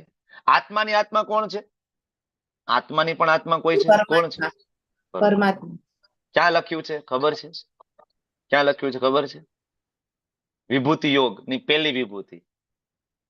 બરાબર. વિભૂતિ યોગ તમે વાંચો, એમાં પહેલી વિભૂતિ જે છે ત્યાં ભગવાન એમ કહે છે. બરાબર. તો એ આત્મા જે છે એ ભગવાન સ્વયં આત્માની આત્મા એટલે પરમાત્મા બને છે. ત્યાં સ્થિર કરવાની વાત છે. ઓકે. તો યોગારૂઢ થવાની અલગ અલગ વિધિ ભગવાન આપણને સમજાવે છે કે આપણે કેવી રીતના યોગારૂઢ થઈ શકીએ છીએ. મન પોતાની ચંચળ તથા અસ્થિર વૃત્તિના કારણે જ્યાં જ્યાં ભટકતું હોય ત્યાંથી મનને પાછું વાળી લેવું જોઈએ, પોતાના નિયંત્રણ હેઠળ લાવવું જોઈએ. તો મન ખોટી જગ્યાએ જતું હોય તો રોકવું જોઈએ, એમ નહીં કે જ્યાં જતું હોય ત્યાં જવા દો. એકવાર સંતોષ થઈ જશે ને પછી ભગવાનમાં મન લાગી જશે. આવી ફિલોસોફી છે ને, બરાબર છે ને ફિલોસોફી. ભારતમાં એક કહેવાતા સંત દ્વારા આવી ફિલોસોફી અપાઈ છે કે નહીં, ઈચ્છાઓ હોય એ બધી પૂરી કરો, બરાબર, અને એકવાર બધી ઈચ્છાઓ પૂરી થઈ જશે, સંતોષ થઈ જશો તમે, બરાબર. તો આ ફાલતુ ફિલોસોફી છે, પાખંડી ફિલોસોફી છે, બરાબર, જેનો શાસ્ત્રમાં ક્યાંય નિર્દેશ નથી. પોતાના મનના મેન્ટલ કોન્કોક્શન કહેવાય આને, કે મનના તર્ક, જેનું શાસ્ત્રમાંથી તમને કોઈ રેફરન્સ ના મળે. અને બીજું, એ પદ્ધતિ દ્વારા કોઈએ મુક્તિ પ્રાપ્ત કરી હોય ને એવો તમને એક દાખલો પણ શાસ્ત્રમાં ના મળે. તમે શ્રીમદ ભાગવત મહાપુરાણ ખોલી લો, તમે ભક્તમાલ જે ગાથા જે છે, બરાબર, એ પુસ્તક નાભાજી દ્વારા જે રચિત છે, જેમાં મહાન ભક્તોના જીવન ચરિત્ર લખેલા છે. તુલસીદાસ ગોસ્વામીજી હોય, મીરાબાઈ હોય, નિત્યાનંદ પ્રભુ હોય, શ્રી ચૈતન્ય મહાપ્રભુ હોય, નિમ્બાર્ક આચાર્ય હોય, બધા જ, બરાબર, એના જીવન ચરિત્ર. અને એમાં એક પણ જીવન ચરિત્ર મને એવું બતાવો કે જેને આ ફિલોસોફીને સમર્થન આપ્યું હોય. નહીં, બરાબર. કારણ કે આવી કોઈ ફિલોસોફી નથી કે તમારી જે ઈચ્છાઓ છે તમે પૂરી કરો અને ભગવત પ્રાપ્તિ કરશો. નહીં, બરાબર. નોનસેન્સ વસ્તુ છે, એકદમ ફાલતુ વસ્તુ છે. ઓકે. તો આપણે આગળ પણ જોઈ ગયા છીએ, બરાબર, કે કાચબાનું ભગવાન ઉદાહરણ આપે છે કે કાચબો હોય એ એવી અનુકૂળ પરિસ્થિતિ હોય તો પોતાના હાથ પગને બહાર કાઢે, મોઢાને બહાર કાઢે. પણ પ્રતિકૂળ પરિસ્થિતિ હોય તો મગરમચ્છ હુમલો કરે કાચબા ઉપર તો બધા હાથ પગ ને મોઢું બધું અંદર એના જે કહેવાય, બરાબર, જે શિલ્ડ હોય ઉપર એની અંદર બધું જવા દે છે. તો આવી રીતના જે યોગી જે છે પ્રતિકૂળ પરિસ્થિતિમાં પોતાની ઇન્દ્રિયોને સંકેલી લે છે, બરાબર. અનુકૂળ પરિસ્થિતિ આવે, ભગવાનની ભક્તિ કરવાની હોય, ભોગ બનાવવાનો હોય, બરાબર, ભગવાનની સેવા કરવાની હોય તો ઇન્દ્રિયોને બહાર કાઢે છે, બરાબર. ભગવાનની લીલા સાંભળવી, ભગવાનને ચડાવેલા ફૂલો સૂંઘવા, પ્રસાદ લેવું, કીર્તન કરવું, બરાબર, તરત ઇન્દ્રિય ખુલી જાય. કૃષ્ણ સિવાયની વાત ચાલુ થાય તો તરત ત્યાંથી ભાગવાનું. કેવી રીતના ત્યાંથી ભાગવાના રસ્તા શોધવા. આ રીતના આપણે ધીમે ધીમે ઇન્દ્રિયોને નિયંત્રણમાં લાવી શકાય છે, બરાબર. કારણ કે મનુષ્ય શરીર શેના માટે મળ્યું છે, શું કામ મળ્યું છે મનુષ્ય શરીર? એક એક્ઝામ્પલ નાનું એવું આપીએ, બરાબર, કે કોઈ વ્યક્તિ છે એ ગવર્મેન્ટ જોબ કરતો હોય અને ગવર્મેન્ટ એને કોઈ પોસ્ટિંગ આપે, બરાબર, એક જગ્યાએ એક ખાતાની અંદર કે ભાઈ એક જગ્યાએ તમે જાઓ અને તમારે ધારો કે કોઈ આર્મી ઓફિસર છે અથવા ધારો કે કલેક્ટર છે, કલેક્ટરને સારો એવો ગાડી આપે, બંગલો આપે, બધું આપે, પોસ્ટિંગ આપે. પણ કલેક્ટરે ત્યાં જઈને કોનું કામ કરવાનું છે? કલેક્ટરે કોનું કામ કરવાનું છે? આઈએએસ અધિકારીએ ગવર્મેન્ટનું, બરાબર. ગવર્મેન્ટના જે નિર્દેશ આપ્યા છે એ મુજબ એને કામ કરવાનું છે. તો કલેક્ટર ત્યાં જાય, 10 વર્ષ રે, 15 વર્ષ રે કોઈ સિટીમાં, ગાડી આપે, બંગલો આપે, ટેલિફોન બિલ આપે, પેટ્રોલ આપે, નોકર ચાકર બધું આપે. 10 વર્ષ પછી એ પાછો આવે, ગવર્મેન્ટ પાસે જાય તો ગવર્મેન્ટ પૂછે કે ભાઈ શું શું તમે કામ કર્યું? તો ત્યારે કલેક્ટર એમ કે ના ના, મેં તમારું તો કઈ કામ નથી કર્યું, પણ મેં લગ્ન કર્યા, મારે બાળકો થયા, બાળકોને ભણાવ્યા ગણાવ્યા મોટા કર્યા. તો ગવર્મેન્ટ શું કરે? સજા કરે, પનિશમેન્ટ કરે કે આ બધું તમને આપ્યું હતું શેના માટે? કે તમે ગવર્મેન્ટનું કામ કરી શકો એટલા માટે. એમ જ્યારે આપણે જીવ, બરાબર, જ્યારે ભગવાનની ભક્તિ કરવા માટે જ અહીંયા આવ્યા છીએ, પણ આપણે આપણાથી એ નથી થતી ઇઝીલી, તો ભગવાન બીજી વ્યવસ્થા પૂરી પાડે છે સાથે સાથે. ચાલો ગાડી આપી દે, બંગલો આપી દે, પત્ની આપી દે, બાળકો આપી દે, સમાજ આપી દે, મિત્રો આપી દે. શું કામ? તો કે ભાઈ આપણે સીધી રીતના તો આપણે બ્રહ્મચર્ય ધારણ કરી અને સંન્યાસ માર્ગ ઉપર જઈ નથી શકતા. જો જઈ શકાય તો એ વેલ એન્ડ ગુડ. નાનપણથી જ કોઈ બ્રહ્મચર્યનું ધારણ કરે, ત્યાગ માર્ગ ઉપર જાય, સંન્યાસી બનીને ભગવત સેવામાં લાગી જાય તો બરાબર છે, એમાં કઈ ખોટું નથી, બરાબર, એ લેવલની ચેતના ડેવલપ કરે તો. પણ આપણે નથી કરી શકતા તો ભગવાને વર્ણાશ્રમ ધર્મ આપ્યું. બ્રાહ્મણ, ક્ષત્રિય, વૈશ્ય, શૂદ્ર, બ્રહ્મચર્ય, ગૃહસ્થ, વાનપ્રસ્થ, સંન્યાસ આશ્રમ. શું કામ આપ્યા આ બધું? આ બધી વ્યવસ્થા શું કામ કરી? કે તમે અહીંયા આવીને ભગવાનની જે યોજના હતી ને એને પૂરી કરો. ભગવાનની યોજના શું હતી? તો કે એ જ મમે વાંસો જીવ લો કે જીવભૂત સનાતન. અને આપણે શું કરવાનું? તો કે મન મના ભવ મદ ભક્તો મધ્યાજી મામ નમસ્કુરુ. આપણે કરવાનું અને બીજાને પણ કરાવવાનું અને બીજા જીવોને ભગવતધામ લઈ જાવ. આ યોજના સાથે આપણો અહીંયા જન્મ થયો છે. આપણે માતાના ગર્ભમાં હતા. તમે શ્રીમદ ભાગવતમમાં ભગવાન કપિલ દેવના ઉપદેશો વાંચો. માતાના ગર્ભમાં હતા આપણે, ત્યારે આપણે ભગવાનને પ્રોમિસ કરીને આવ્યા, બરાબર. આપણે કૃષ્ણને, ઠાકોરજીને પ્રોમિસ કરીને આવ્યા કે પ્રભુ આ વખતે હું બહાર નીકળીશ ને જરૂરથી હું તમારી ભક્તિ કરીશ. તો આ યોજના સહ આપણે અહીંયા આવ્યા છીએ ભૌતિક જગતમાં, અને હવે આપણે એ યોજના જ કરતા નથી, બરાબર. જે કામ માટે આપણે આવ્યા છીએ કામ નથી કરતા. જેમ ઓલા કલેક્ટરને જે કામ માટે મોકલા હતા, 10 વર્ષે કામ ના કર્યું તો ગવર્મેન્ટે પનિશમેન્ટ કરી, એમ આપણને પણ જે કામ માટે મોકલા છે કામ નહીં કરી તો શરીર છૂટશે તો શું થશે? પનિશમેન્ટ મળશે. પનિશમેન્ટ મળશે. શેની પનિશમેન્ટ મળશે? તો કે ભાઈ તમે જેના માટે તમને મનુષ્ય દેહ આપવામાં આવ્યો હતો તમે કર્યું નહીં. તમને ભોગ ભોગવવા માટે આપ્યો હતો, બરાબર, તો ભોગ તો શેરીના કૂતરાય ભોગવે છે, બરાબર, એને બાળકો છે, બરાબર. તમારા ગટરની નાલીના કોકરોચ એને બાળકો છે, એ શારીરિક જીવન જીવે છે, એ પોતાની બખોલ બનાવે છે, એ ખાય છે, પીવે છે, સૂવે છે, એ પણ કરે છે. તમે શું કર્યું જીવનની અંદર?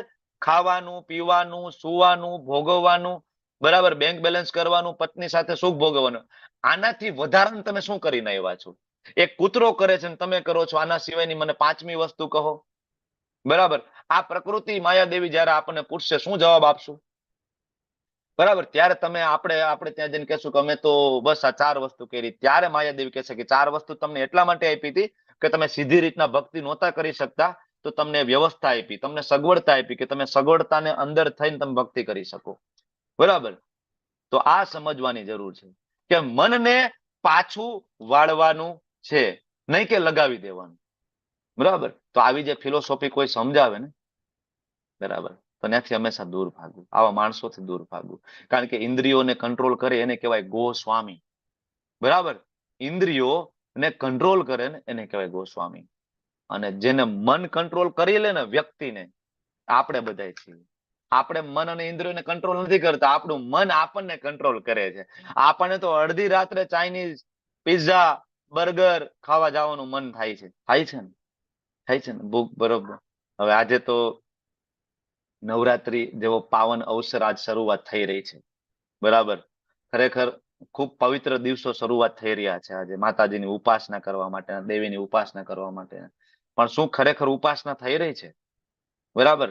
અત્યાર સુધી એવું હતું કે 11-12 વાગે ગરબા બંધ થઈ જાય, અને હવે આપણી ગવર્મેન્ટે એને 4 વાગ્યા સુધી છૂટ આપી. તમને ખબર હશે કદાચ, બરાબર. ગુજરાત હોમ મિનિસ્ટરે જાહેરાત કરી 4 વાગ્યા સુધી તમે ડીજે વગાડી શકો છો અને ગરબા રમી શકો છો. અચ્છા, તો રાત્રે 4 વાગ્યા સુધી માતાજીની ઉપાસના કરે છે લોકો ત્યાં જઈને ડીજે વગાડીને. કયા માતાજીની ઉપાસના થાય છે રાત્રે 2 વાગે 4 વાગે? બરાબર. તો કહેવાય ને કે રાજા આંધળો છે ને પ્રજા સામે આંધળી છે, બરાબર. કારણ કે રાજા પાસે ભગવદ ગીતાનું જ્ઞાન નથી, એટલે રાજાને ખબર નથી કે ઉપાસના કેવી રીતના થાય, ક્યારે થાય, શું પદ્ધતિ હોય, કાંઈ નહીં. બસ માત્ર ભોગ, ભોગ અને ભોગ, ઇન્દ્રિય તૃપ્તિ જ રહેલી છે આની અંદર પણ, બરાબર. નવરાત્રીમાં આપણે જોઈએ તો શું થાય? ટૂંકા ટૂંકા કપડા પહેરવા, બરાબર. શું થઈ રહ્યું છે? નવરાત્રીની ઉપાસનામાં માતાજી ક્યાં છે? પાર્ટી પ્લોટની અંદર, બરાબર. થોડી વાર કદાચ 2-5 મિનિટ છે પછી પૂરું. એ હવે તો રાખતા નથી, ફોટો નથી રાખતા વચ્ચે.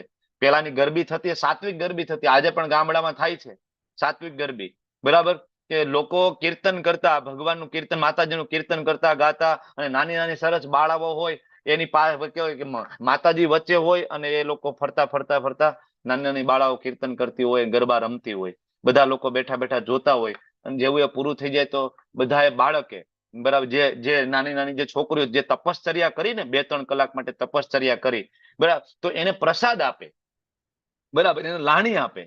તો આ ઓરિજિનલ પદ્ધતિ હતી. અત્યારે ક્યાંય પદ્ધતિ, બરાબર. તો આપણે બધા ગોદામ છીએ, ગોસ્વામી નહીં, ગોદામ, બરાબર. જે મન અને ઇન્દ્રિયોને કંટ્રોલ કરે એને કહેવાય ગોસ્વામી, અને મન અને ઇન્દ્રિય જેને કંટ્રોલ કરી લે એ આપણે બધા ગોદામ. એટલે આપણે આપણા બધા તહેવારોને પણ વિકૃત કરી નાખ્યા છે. પછી દિવાળી હોય, જન્માષ્ટમી હોય, નવરાત્રી હોય, હોળી હોય, શિવરાત્રી હોય, બધાને આપણે આપણી ઇન્દ્રિય તૃપ્તિ એમાં ઘુસાડી દીધી છે. કોઈ ભગવાનની પૂજા નથી, કોઈ દેવી પ્રત્યે આપણને પ્રેમ નથી. કરો નવરાત્રીના ઉપવાસ કરો, સાધના કરો, તપશ્ચર્યા કરો, કેટલા પાવન પવિત્ર દિવસ છે કરો, બરાબર. ખૂબ સ્ટ્રિક્ટ નિયમો છે વેદોમાં, જે લોકો કરે છે ને ખબર હશે ભૂદેવોને, બરાબર. તો માત્ર ઇન્દ્રિય તૃપ્તિ સિવાય કઈ નથી. ભગવાન એની ના પાડે છે. જે યોગીનું મન મારામાં સ્થિર રહે છે તે નિશ્ચિતપણે દિવ્ય સુખની સર્વોચ્ચ સિદ્ધિને પ્રાપ્ત કરે છે. જેનું મન ક્યાં રહે છે? મારામાં, કૃષ્ણમાં રહે છે.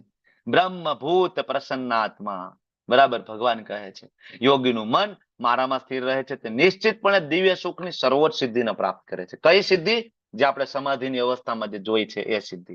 રજોગુણથી પરે થઈ જાય છે, બરાબર, રજોગુણથી ઉપર આવી જાય છે. સત્વગુણ, બરાબર, સત્વગુણ સુધી પહોંચી જાય છે, અને પછી ધીમે ધીમે શુદ્ધ સત્વગુણ સુધી પહોંચે છે. પરમેશ્વર સાથેની પોતાની ગુણાત્મક એકતાનો સાક્ષાત્કાર. આ ગુણાત્મક એકતા એટલે શું? મને કહો. પરમેશ્વર સાથેની ગુણાત્મક એકતા એટલે શું? ભગવાન જેવા ગુણ પ્રાપ્ત કરવા. તો આપણે પણ ભગવાન બની જાય, ભગવાન જેવા બધા ગુણ? તો ફરક શું છે? ભગવાન જેવી રીતે ગુણાતીત અવસ્થા માટે બધા ગુણોથી પર છે, એવી રીતે આપણે પણ બધા ગુણોથી પર થવાનું છે. તો આપણામાં ભગવાનમાં શું ફેર રહેશે? વિભુ અને અણુનું. આપણે અણુ છીએ, વિભુ છે. વિભુ ને અણુ. એક વસ્તુ છે ક્વોલિટેટિવ, જેને કહેવાય ગુણાત્મક એકતા, અને બીજું છે ક્વોન્ટિટેટિવ.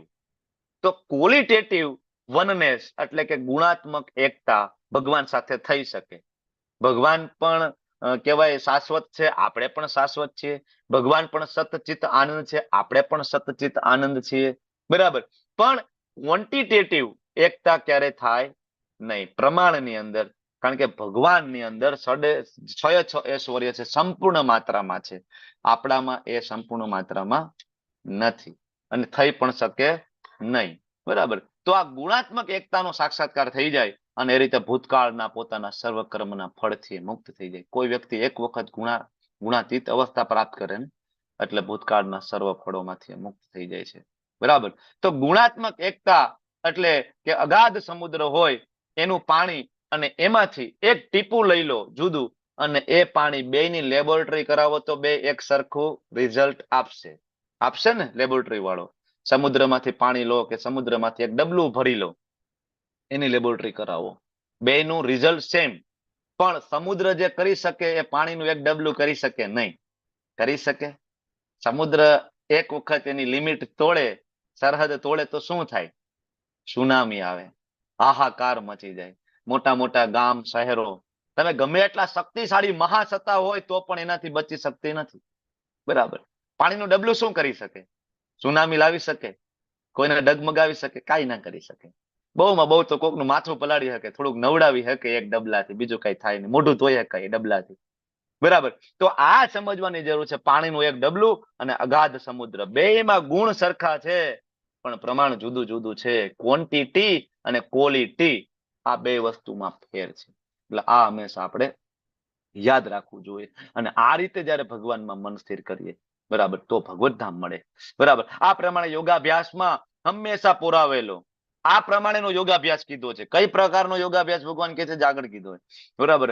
હંમેશા એ સર્વ આત્મસંયમી યોગી સર્વ ભૌતિક મલિનતાઓથી રહિત થઈ જાય છે, અને ભગવાનની દિવ્ય પ્રેમ ભરી સેવામાં પરમ સુખની સર્વોચ્ચ અવસ્થા બરાબર એ પ્રાપ્ત કરે છે. બ્રહ્મભૂત એટલે આત્મ સાક્ષાત્કાર અને બ્રહ્મ સંસ્પર્શ એટલે પરમાત્માનો સાક્ષાત્કાર પ્રાપ્ત કરે છે.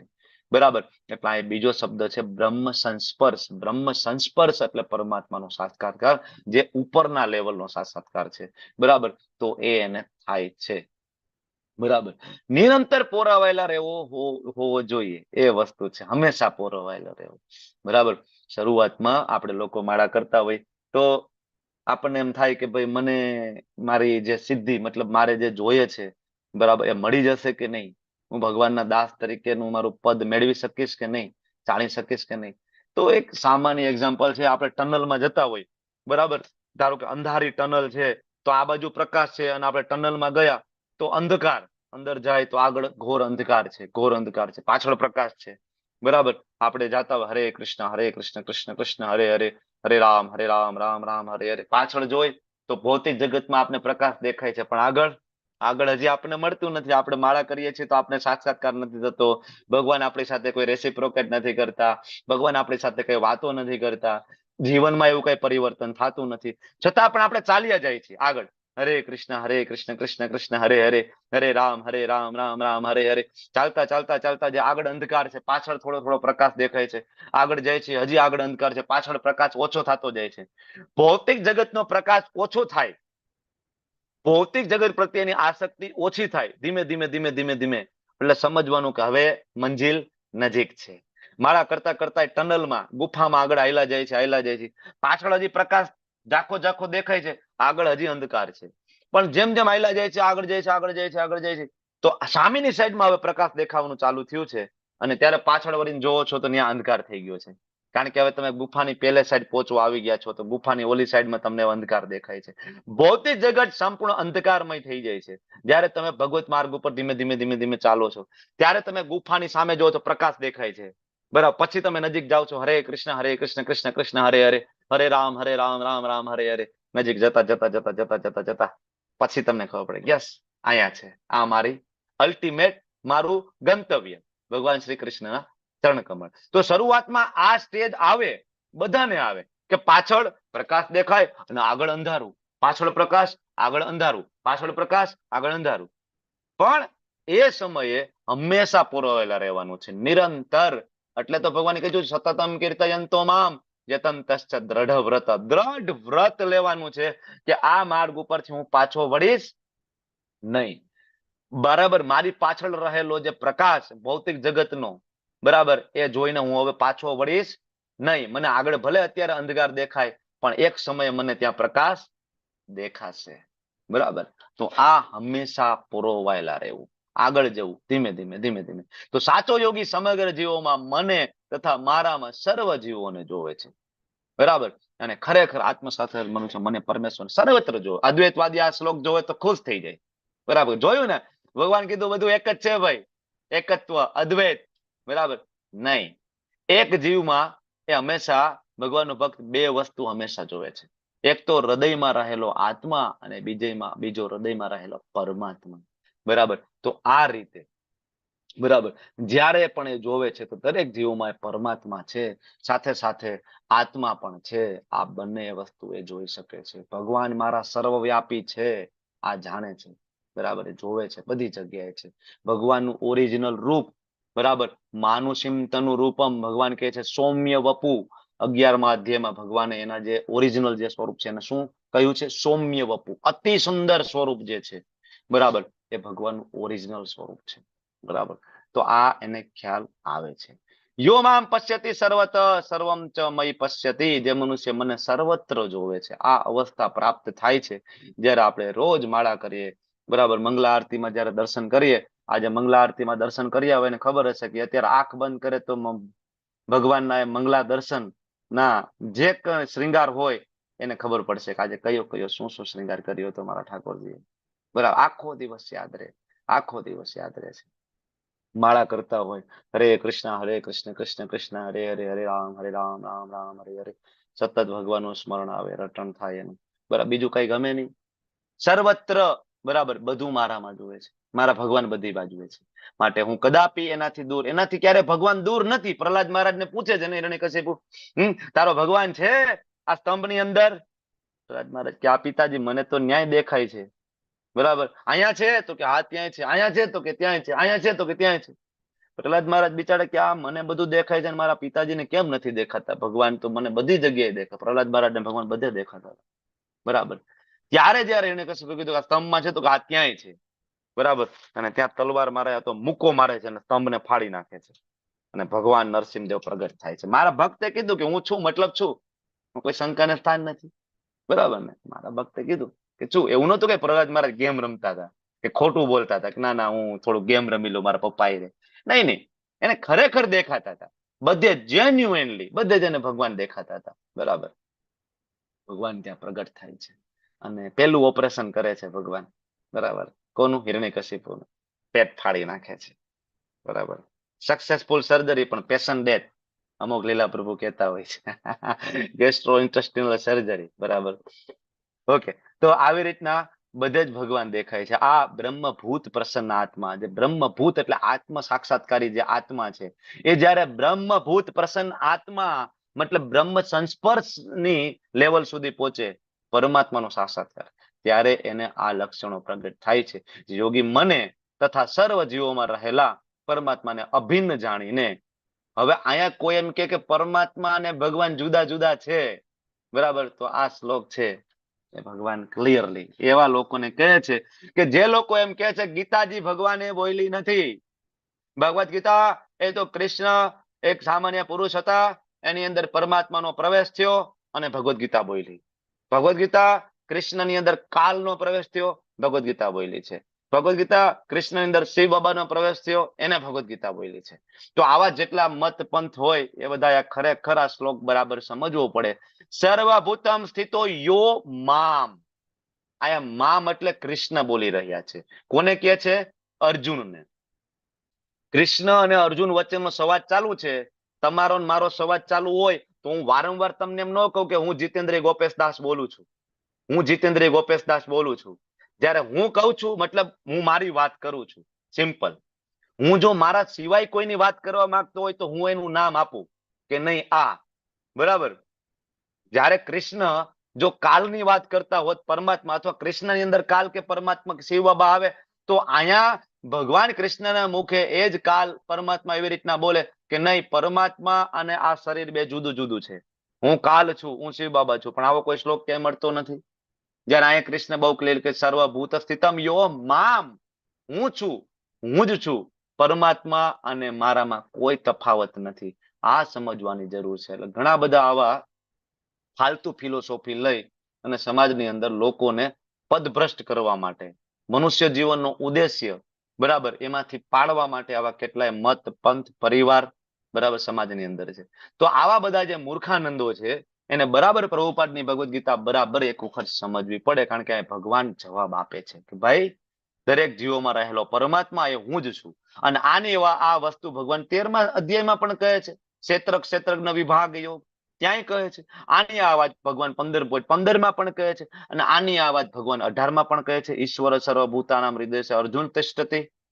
કેટલી વખત કહ્યું કૃષ્ણએ કે હું જ પરમાત્મા છું, ભગવદ ગીતા મેં બોલી છે. છતાં પણ લોકો ઈર્ષાળુ છે, નિંદા કરે છે, એટલે ભગવાનને ભગવાન માનતા નથી. કારણ કે ભગવાનને ભગવાન માની તો શું કરવું પડે? તો આપણે દાસ બનવું પડે. અને દાસ આપણે બનવું નથી, અમારે ભગવાન બનવું છે. તો ભગવાનને ભગવાન નથી માનવા, બરાબર, તો જ આ વસ્તુ થઈ શકે છે.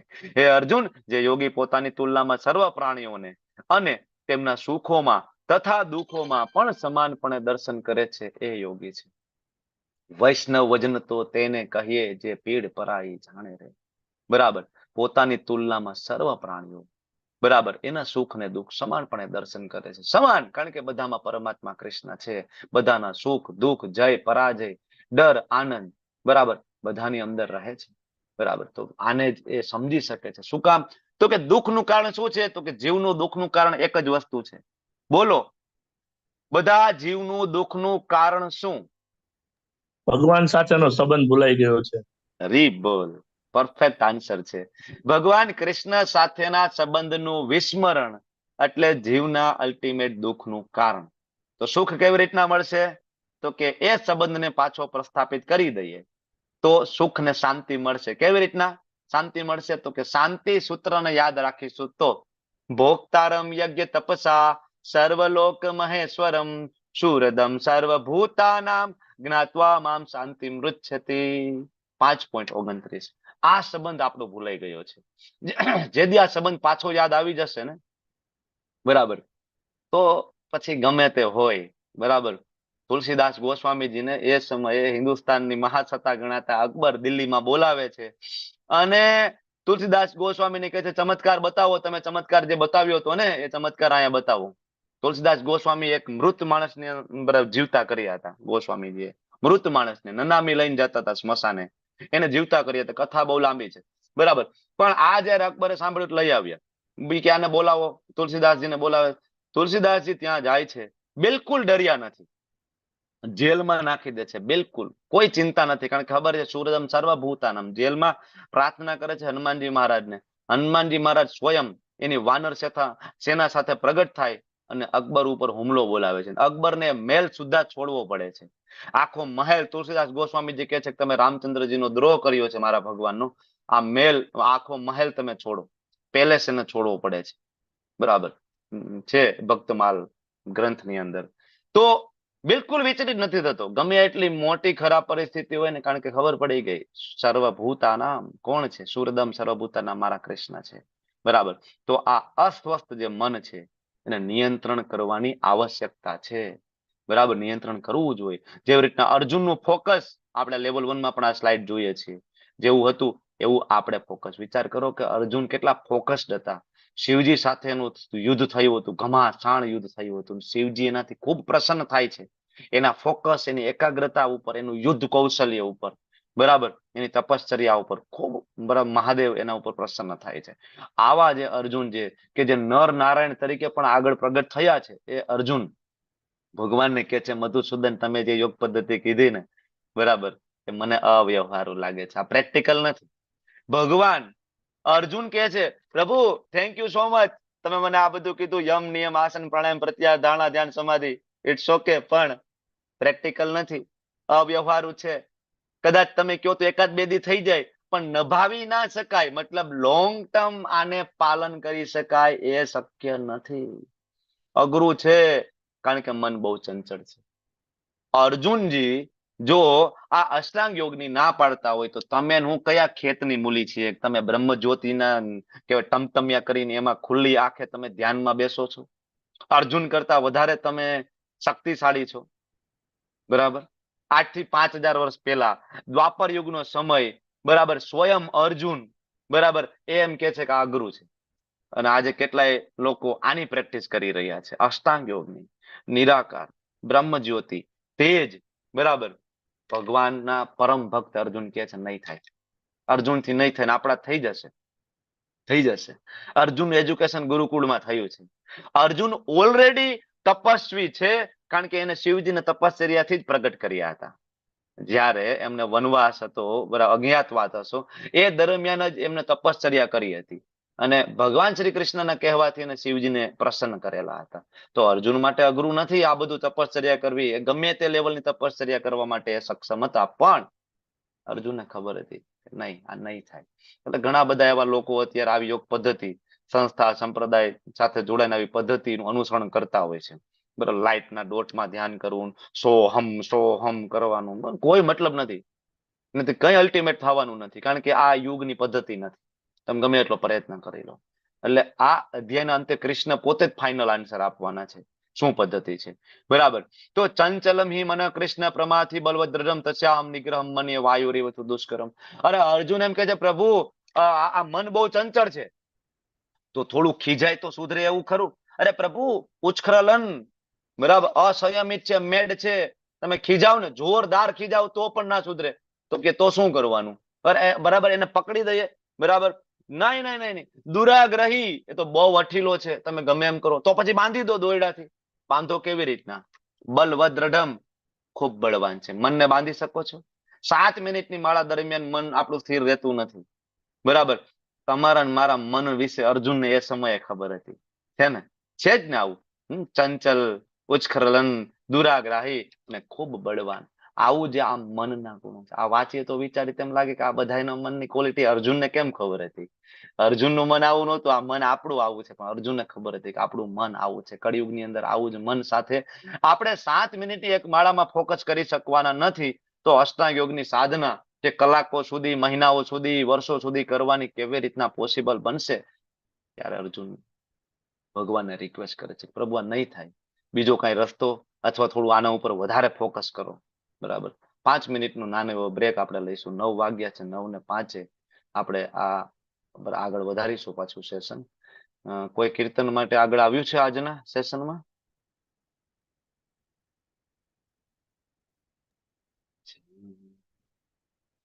કોઈ ના, હું લઈ લઉં.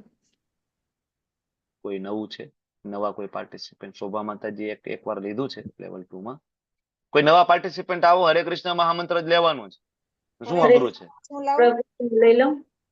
દર્શના માતાજી બોલો છો? હા પ્રભુજી. લઈ લો, ચાલો લઈ લો. હરે કૃષ્ણ.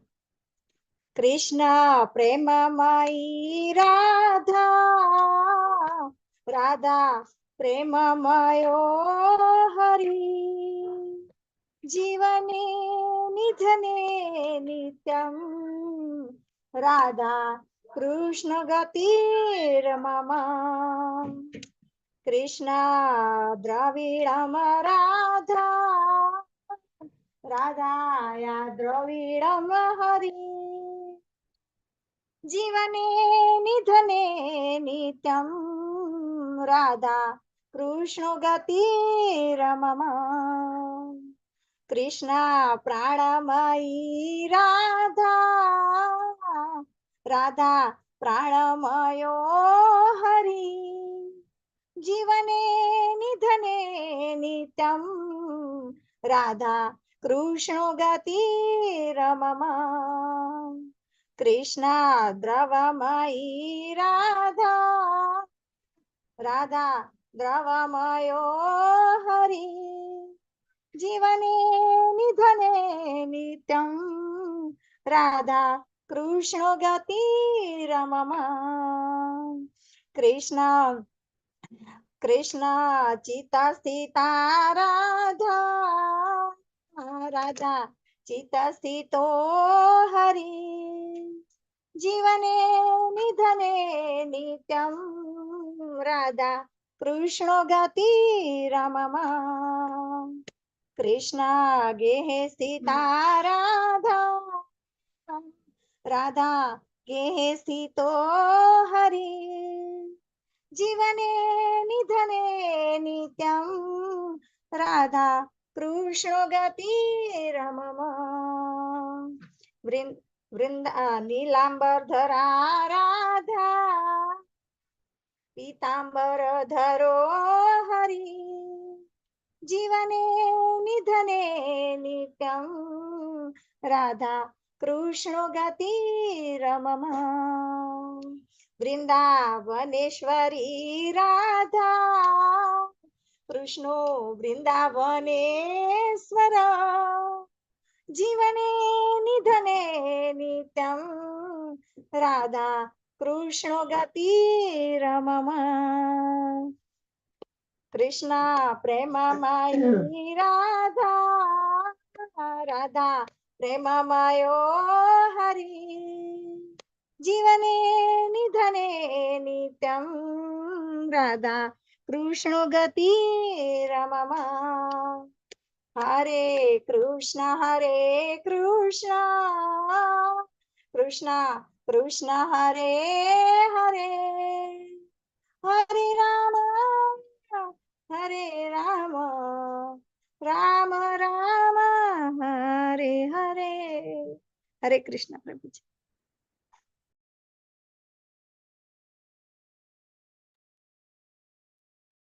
હરે કૃષ્ણ, થેન્ક યુ, ખૂબ ખૂબ ધન્યવાદ. ઓકે, ચાલો આગળ વધશું.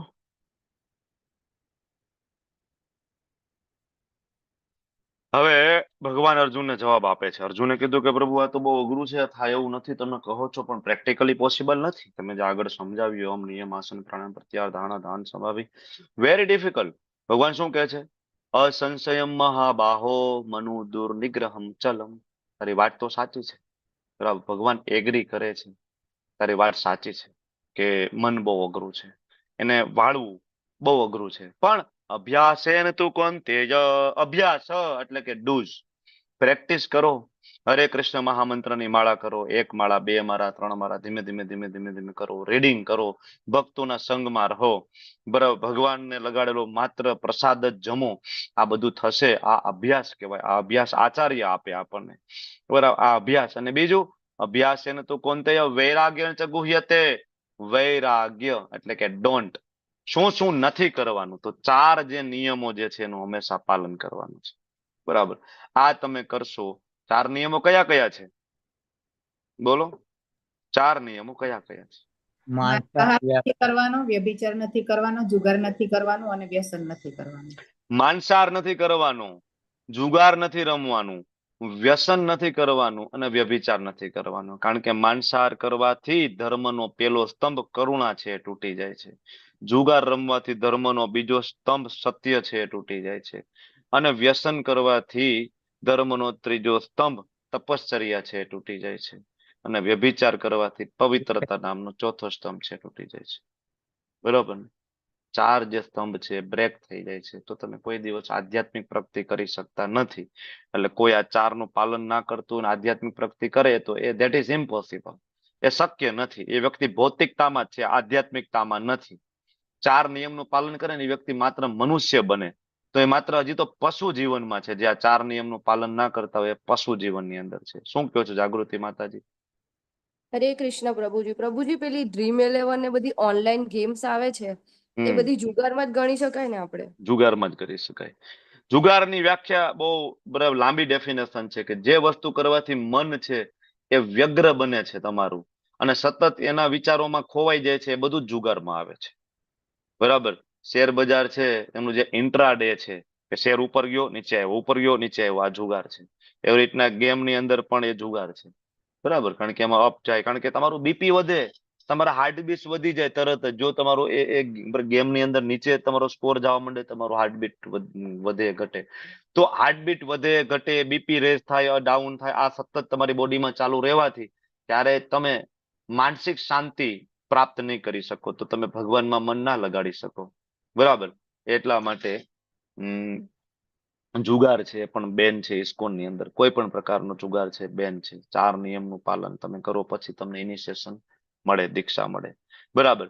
તો ભગવાન પોતે કે છે ના અર્જુન, તારી વાત સાચી છે, બહુ ચંચળ છે અને વશ કરવું વેરી ડિફિકલ્ટ છે. છતાં અર્જુન, અભ્યાસ અને વૈરાગ્ય આ 2 વસ્તુનો પ્રયત્ન કરીશું ને તો અર્જુન થઈ જશે, બરાબર.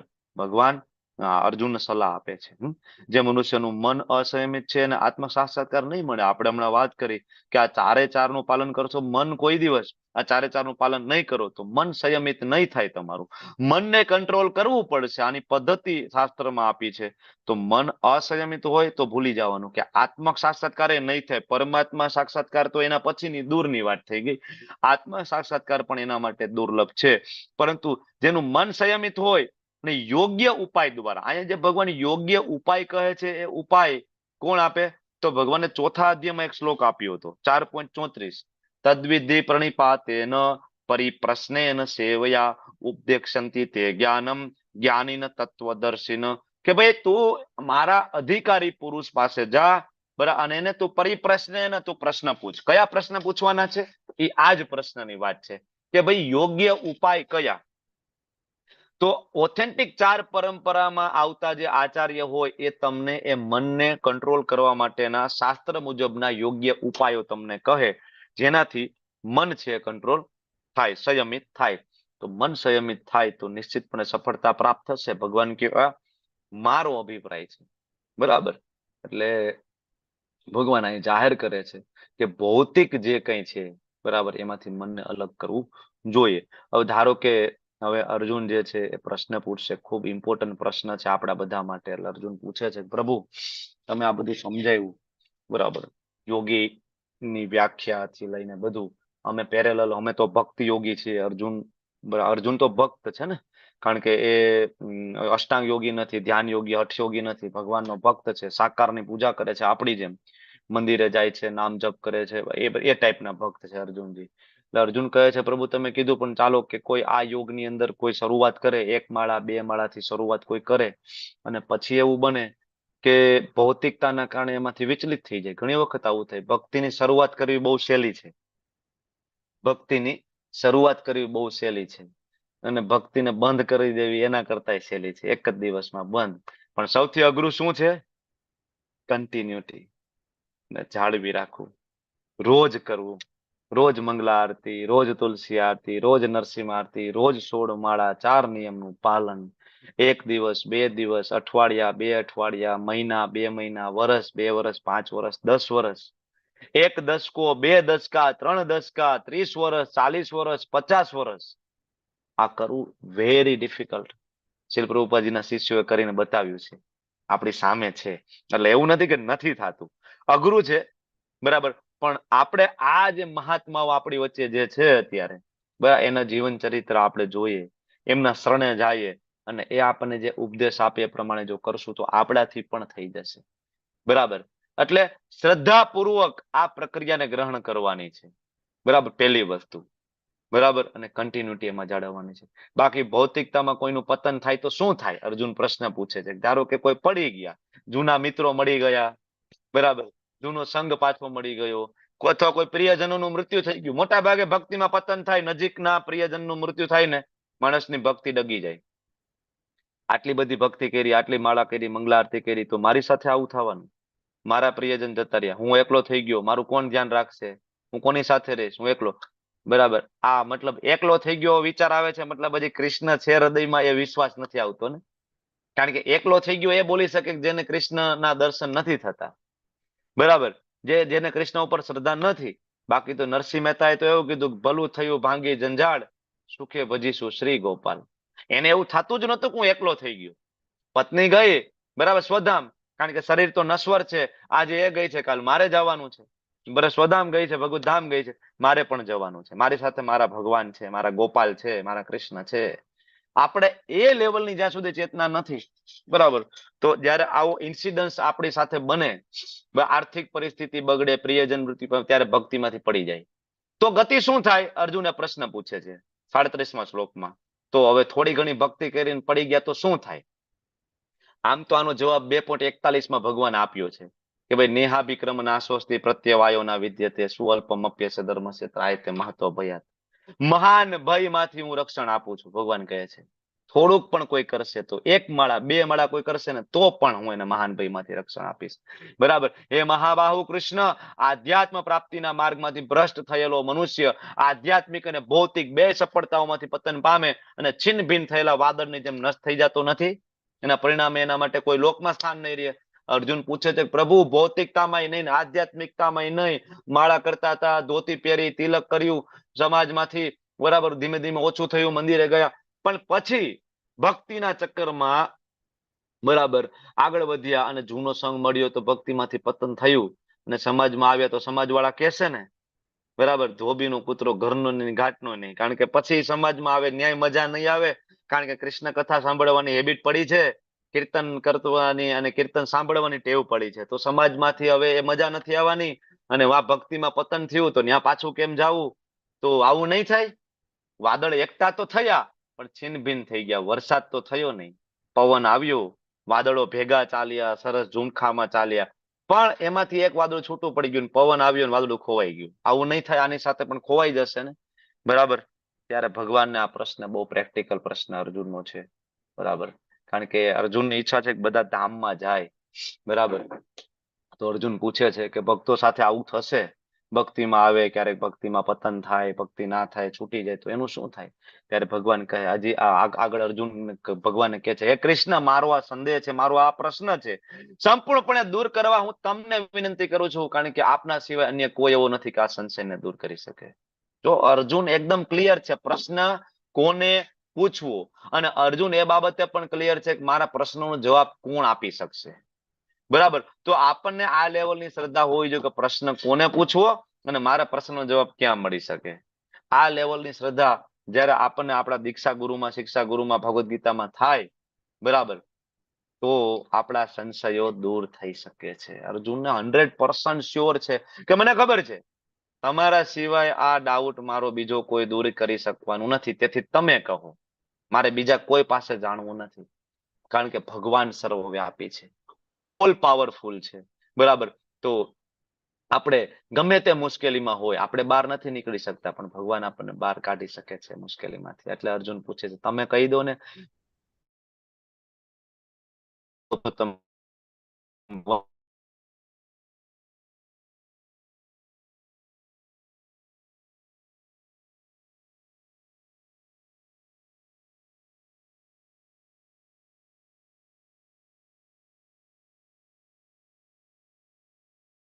લાગ્યા. એવા અધ્યાત્મવાદીની વાત થાય છે, ભૌતિકવાદી નહીં.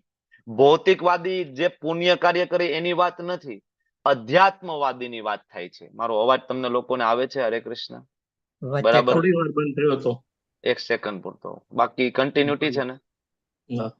ઓકે. તો અધ્યાત્મવાદીઓ જે આવા કલ્યાણકારી કાર્યોમાં પુરાવેલા હોય એનો આ લોકમાં વિનાશ નથી થતો અર્જુન, અને એનો કદાપી અધોગતિ નહીં થાય, ભગવાન એની ગેરંટી આપે છે કે આ ભક્તિ માર્ગ ઉપર કોઈ આવશે ને અર્જુન, હું ગેરંટી આપું કે કોઈ દિવસ અધોગતિ નહીં થાય. હું એના ભગવત ધામ લઈને જ રહીશ. એટલે આ ભક્તિ માર્ગ છે, ઇટ્સ અ વન વે. એક વખત કોઈ ભક્તિમાં આવે છે તો વન વે, યહાં એક્ઝિટ નહીં હે, યહાં સે યુ ટર્ન નહીં હે. બરાબર. આવના જેવું છે, અંડરવર્લ્ડ જેવું છે. અંડરવર્લ્ડમાં કોઈ ઘૂસી ગયું, એમ થયું કે ભાઈ થોડાક દિવસ જાય, ડોન સાથે રહીશું અને 2 4 5 મર્ડર કરશું અને બસ થોડીક સ્મગલિંગ કરશું ને પછી આપણે સામાન્ય માણસની જેમ જિંદગી જીવશું. એ શક્ય નથી. કોઈ અંડરવર્લ્ડમાં ગયો એટલે ત્યાંથી બહાર નીકળી શકતો નથી. કારણ કે બહાર નીકળે તો એને ખેંચીને પાછો જ લઈ જાય. બરાબર. હાલ અંડરવર્લ્ડ વાળા પાછા પકડીને લઈ જાય, અને નો માને તો છેલ્લે શૂટ કરી દે. કારણ કે બધી પોલ જાણતો હોય અંદરની. બરાબર. તો અંડરવર્લ્ડ ની અંદર કેમ યુટર્ન ના હોય, એમ ભક્તિની અંદર યુટર્ન નથી. એક વખત તમે ભક્તિ માર્ગ ઉપર આવ્યા, કદાચ 2 5 10 વર્ષ 15 વર્ષ 20 વર્ષ 50 વર્ષ, 1 જન્મ 2 જન્મ 5 જન્મ 10 જન્મ 100 જન્મ લાગી શકે છે, પણ એક વખત આ રસ્તા ઉપર આવ્યા એટલે ભગવત પ્રાપ્તિ કન્ફર્મ છે. બહુ નામ જન્મ નામ અંતે જ્ઞાનવાન મામ પ્રપદ્યતે વાસુદેવ સર્વમિતિ સ મહાત્મા સુદુર્લભ. આવો મહાત્મા ભગવાન બનાવીને જ રહે છે. તો જે અસફળ યોગી જે છે એને શું થાય? ધારો કે કોઈ માળા કરતા કરતા કરતા મનમાં ઈચ્છા થાય કે કાશ ગાડી હોય, બંગલા હોય, ધંધો બરાબર ચાલતો નથી, આવી જયારે માળા કરતા કરતા વિચાર આવે તો ભગવાનનું નામ ચિંતામણી છે. નામ ચિંતામણી કૃષ્ણ ચૈતન્ય રસ વિગ્રહ પૂર્ણો સિદ્ધો નિત્ય મુક્તો અભિન્નત્વમ નામ નામીનું. નામ અને નામી વચ્ચેનો કોઈ તફાવત નથી. જ્યારે તમે નામ રામ જ્યારે બોલો છો તો સૂક્ષ્મ સ્વરૂપે રામચંદ્રજી જીવા ઉપર નર્તન કરે છે. જ્યારે કૃષ્ણ બોલો છો સૂક્ષ્મ સ્વરૂપે કૃષ્ણચંદ્રજી પ્રગટ થાય છે. જેટલી શક્તિ રામચંદ્રજી કૃષ્ણચંદ્ર એમાં સેમ શક્તિ એના નામની અંદર છે. તો નામ લેતા લેતા ભગવાન જ્યારે તમારી સામે ઉપસ્થિત થાય છે જપ કરતા કરતા, ત્યારે તમે શું વિચાર કરો છો આનું ભગવાન ધ્યાન રાખે છે, કારણ કે પરમાત્મા સ્વરૂપે હૃદયમાં બેઠા છે.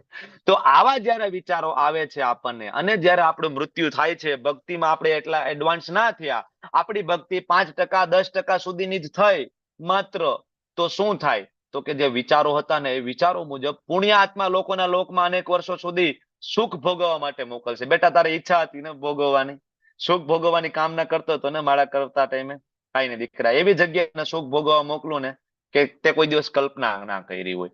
ઉપરના લોકમાં, બરાબર, જ્યાં સ્વર્ગ લોક છે ત્યાં પ્રાપ્ત થાય, અને પછી ફરી ત્યાં જન્મ થાય, ત્યાં ગર્ભ શ્રીમંત લોકોને, ત્યાં ખૂબ પૈસા વાળા લોકોને ત્યાં ભગવાન જન્મ આપે. શું કામ? તો કે પૈસા કમાવાની એને ઝંઝટ ના રહેવી જોઈએ અને ફરીથી એ ભક્તિમાં આવી જવો જોઈએ. ભગવાન શું કામ ગર્ભ શ્રીમંત કુળમાં જન્મ આપે છે? કારણ કે તમારે પૈસા કમાવા માટે મહેનત કરવાની જરૂર નથી, તમે ભક્તિમાં આગળ વધો એટલા માટે, નહીં કે ભોગમાં આગળ વધો.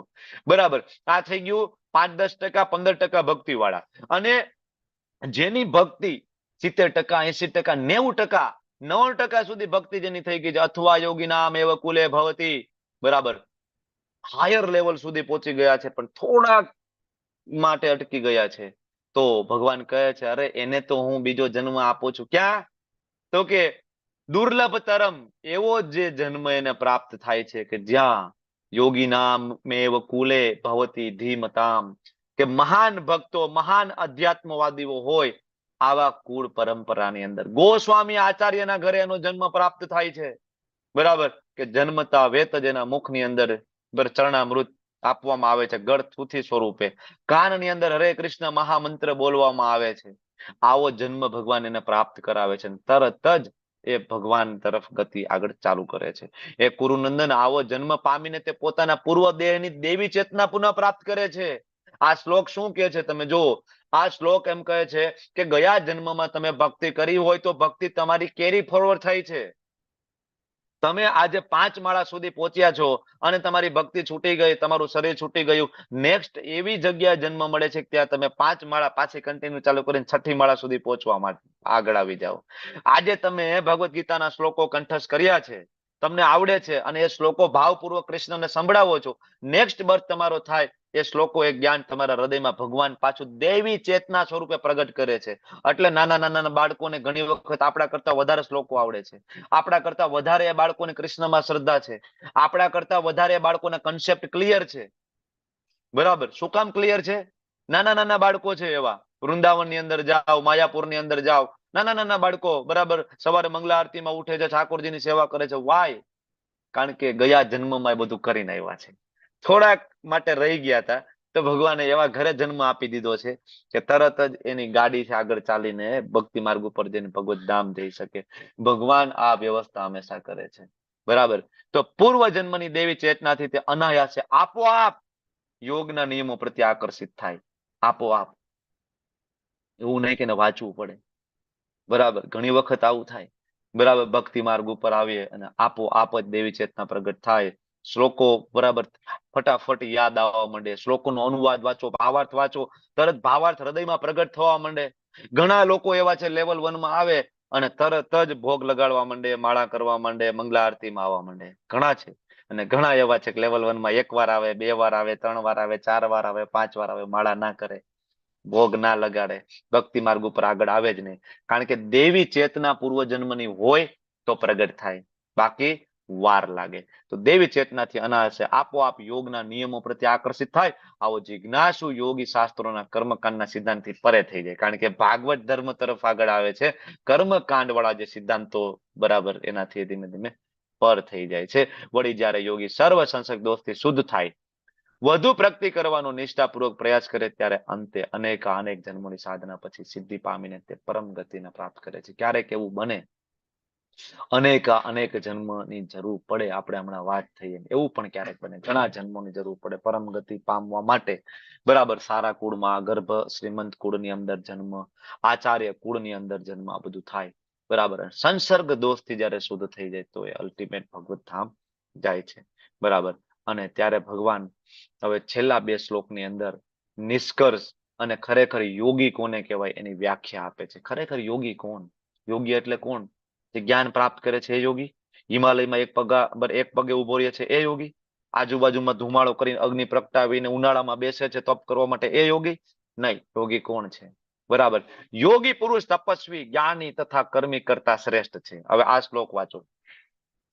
કર્મી, જ્ઞાની, તપસ્વી કરતા યોગી પુરુષ શ્રેષ્ઠ છે. મતલબ અહીંયા કર્મી ને યોગી નથી કીધો.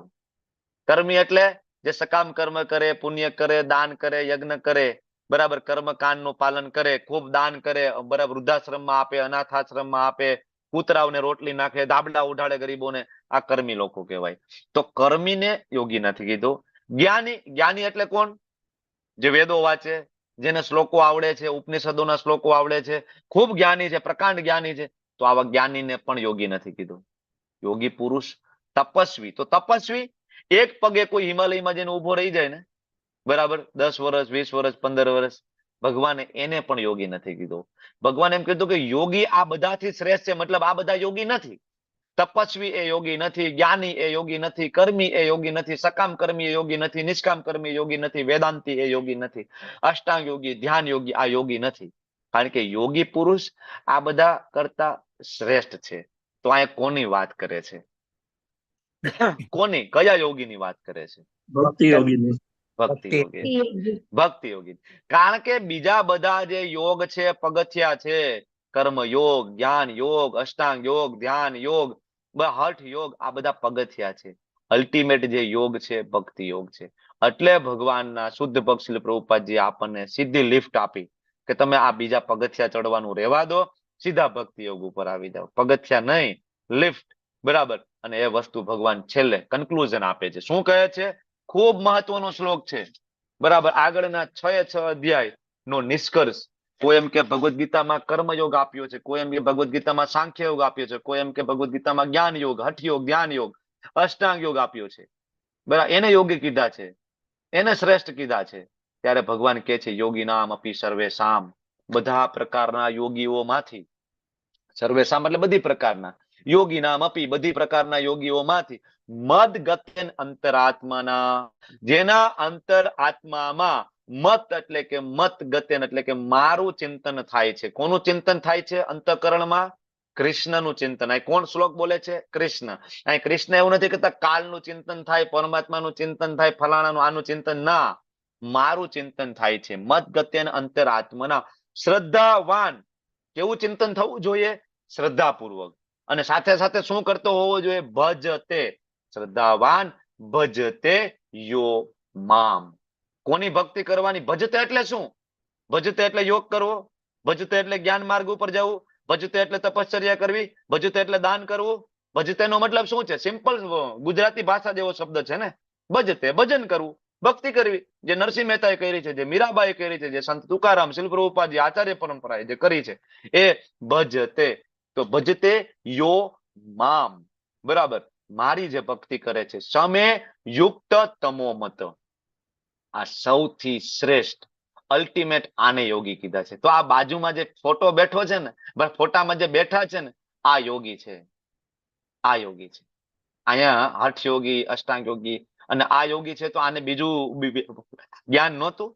બધું જ જ્ઞાન હતું. વેદો, ઉપનિષદો, પુરાણો, તપશ્ચર્યા, ધ્યાન યોગ, અષ્ટાંગ યોગ, જ્ઞાન યોગ, બધું જ. કારણ કે આ સુપ્રીમ અલ્ટિમેટ જે ભગવાન કહે છે એ યોગી છે. તો ભગવદ્ ગીતામાં કયા યોગની ચર્ચા છે? ભગવદ્ ગીતામાં આ યોગી બનવાની ચર્ચા છે. જો તમે વચ્ચે રાધા કૃષ્ણ છે ને આજુબાજુમાં તમે જો કેટલાય બધા કૃષ્ણ તમને દેખાય છે. અહીંયા પાછળ છે, અહીંયા આગળ છે, અહીંયા છે, અહીંયા છે. અને એની સાથે આ જે છે ને, આ બધા યોગીઓ છે. આ કોઈ સામાન્ય સ્ત્રી પુરુષનો સંબંધ નથી, છોકરા છોકરીનો સંબંધ નથી. આ ગોપીઓ અને કૃષ્ણનો પ્રેમ. બરાબર. આ એ યોગીઓ છે કે જે અનંત વર્ષો, બરાબર, કરોડો ખરબો વર્ષો સુધી જેને તપશ્ચર્યા કરી છે, જેને ભક્તિ કરે છે. સુખદેવ ગોસ્વામીજી લખે છે શ્રીમદ ભાગવતમની અંદર, આ એ તપસ્વીઓ, એ સાધુ, એ સંતો છે, એ ભક્તિ યોગી છે કે જેને આ લાહવો મળ્યો છે. ભગવાન સાથે નૃત્ય કરવાનું, ભગવાન સાથે લીલા કરવાનું. બરાબર. આ ભગવાનના ગોપ બાળો, આ એ યોગી છે. આ ભગવદ્ ગીતામાં જે યોગીની વાત થાય ને, જે ગંતવ્યની વાત થાય ને, એ આ ગંતવ્યની વાત થાય છે ભાઈ. બરાબર. કૃષ્ણ ને બલરામ આગળ છે ને પાછળ આ બધા ગોપ બાળોની લાઈન છે. આ આપણું ગંતવ્ય છે. ઓરિજિનલ એડ્રેસ તમારું ને મારું આ છે, જે આ ફોટામાં દેખાઈ રહ્યું છે. દેખાય છે તમને ઓરિજિનલ એડ્રેસ? આ ઓરિજિનલ એડ્રેસ છે. અને આગળ જે છે ઓરિજિનલ આપણા માતા પિતા છે. આ આપણી ઓરિજિનલ જગ્યા છે. કરોડો વર્ષોથી આપણે ત્યાંથી દૂર થઈ ગયા છે એટલે આપણને યાદ નથી આવતું એ જગ્યા. બરાબર. બાકી જેને ભક્તિ કરી છે એવા સનાતન ગોસ્વામી, રૂપ ગોસ્વામી, રઘુનાથ દાસ ગોસ્વામી, રઘુનાથ ભટ્ટ ગોસ્વામી આંખ બંધ કરીને વ્રજની અંદર મહાવનમાં જયારે બેસતા ને, ત્યારે આ જગ્યાની અંદર એ પ્રવેશ કરતા ભગવાનની આ જ લીલાઓમાં, આ જ લોકેશનમાં અને એના ઓરિજિનલ સ્વરૂપે. શ્યામાનંદ પંડિત, શ્રીવાસ આચાર્ય, નરોત્તમદાસ ઠાકુર, શ્રી પ્રભુપાદજી, ભક્તિ સિદ્ધાંત સરસ્વતી મહારાજ આંખ બંધ કરતા આ ઓરિજિનલ લોકેશનમાં પાછા પ્રવેશ કરતા. કારણ કે ત્યાંથી આવ્યા હતા ને એને યાદ હતું કે અહીંથી આવ્યા છીએ કારણ કે એક પ્રોજેક્ટ લઈને આવ્યા હતા. આપણી જેમ બદ્ધ જીવાત્મા નહોતા, આપણે બદ્ધ છીએ. આપણે અહીંયા આવ્યા, માયામાં પડી ગયા અને ભૂલી ગયા. અને એ લોકો એટલા માટે આવ્યા કે આપણને લઈ જવા માટે. તો એને બધું જ યાદ છે કે અમારું ઓરિજિનલ ઘર કોણ છે, માતા પિતા કોણ છે, અમે ત્યાં શું કરતા હતા. તો આપણું આ ગંતવ્ય છે ને આને ભગવદ્ ગીતાની અંદર સાચો યોગી કહ્યો છે. બરાબર. તો આ ભગવદ્ ગીતાના પેલા 6 અધ્યાયનો સાર અહીંયા સ્વયં ભગવાન પ્રગટ કરે છે. એટલે હવે મને લાગતું નથી કે આપણને કઈ કન્ફ્યુઝન આવવું જોઈએ. બરાબર. વાંછા કલ્પતરુભ્યશ્ચ કૃપા સિંધુભ્યૈવ ચ પતિતાનાં પાવનેભ્યો વૈષ્ણવેભ્યો નમો નમઃ. અનંત કોટિ વૈષ્ણવ વૃંદ કી જય. શીલ પ્રભુપાદ કી જય. હરે કૃષ્ણ કૃષ્ણ કૃષ્ણ હરે હરે, હરે રામ રામ રામ હરે હરે. ગુરુ મહારાજ કી જય.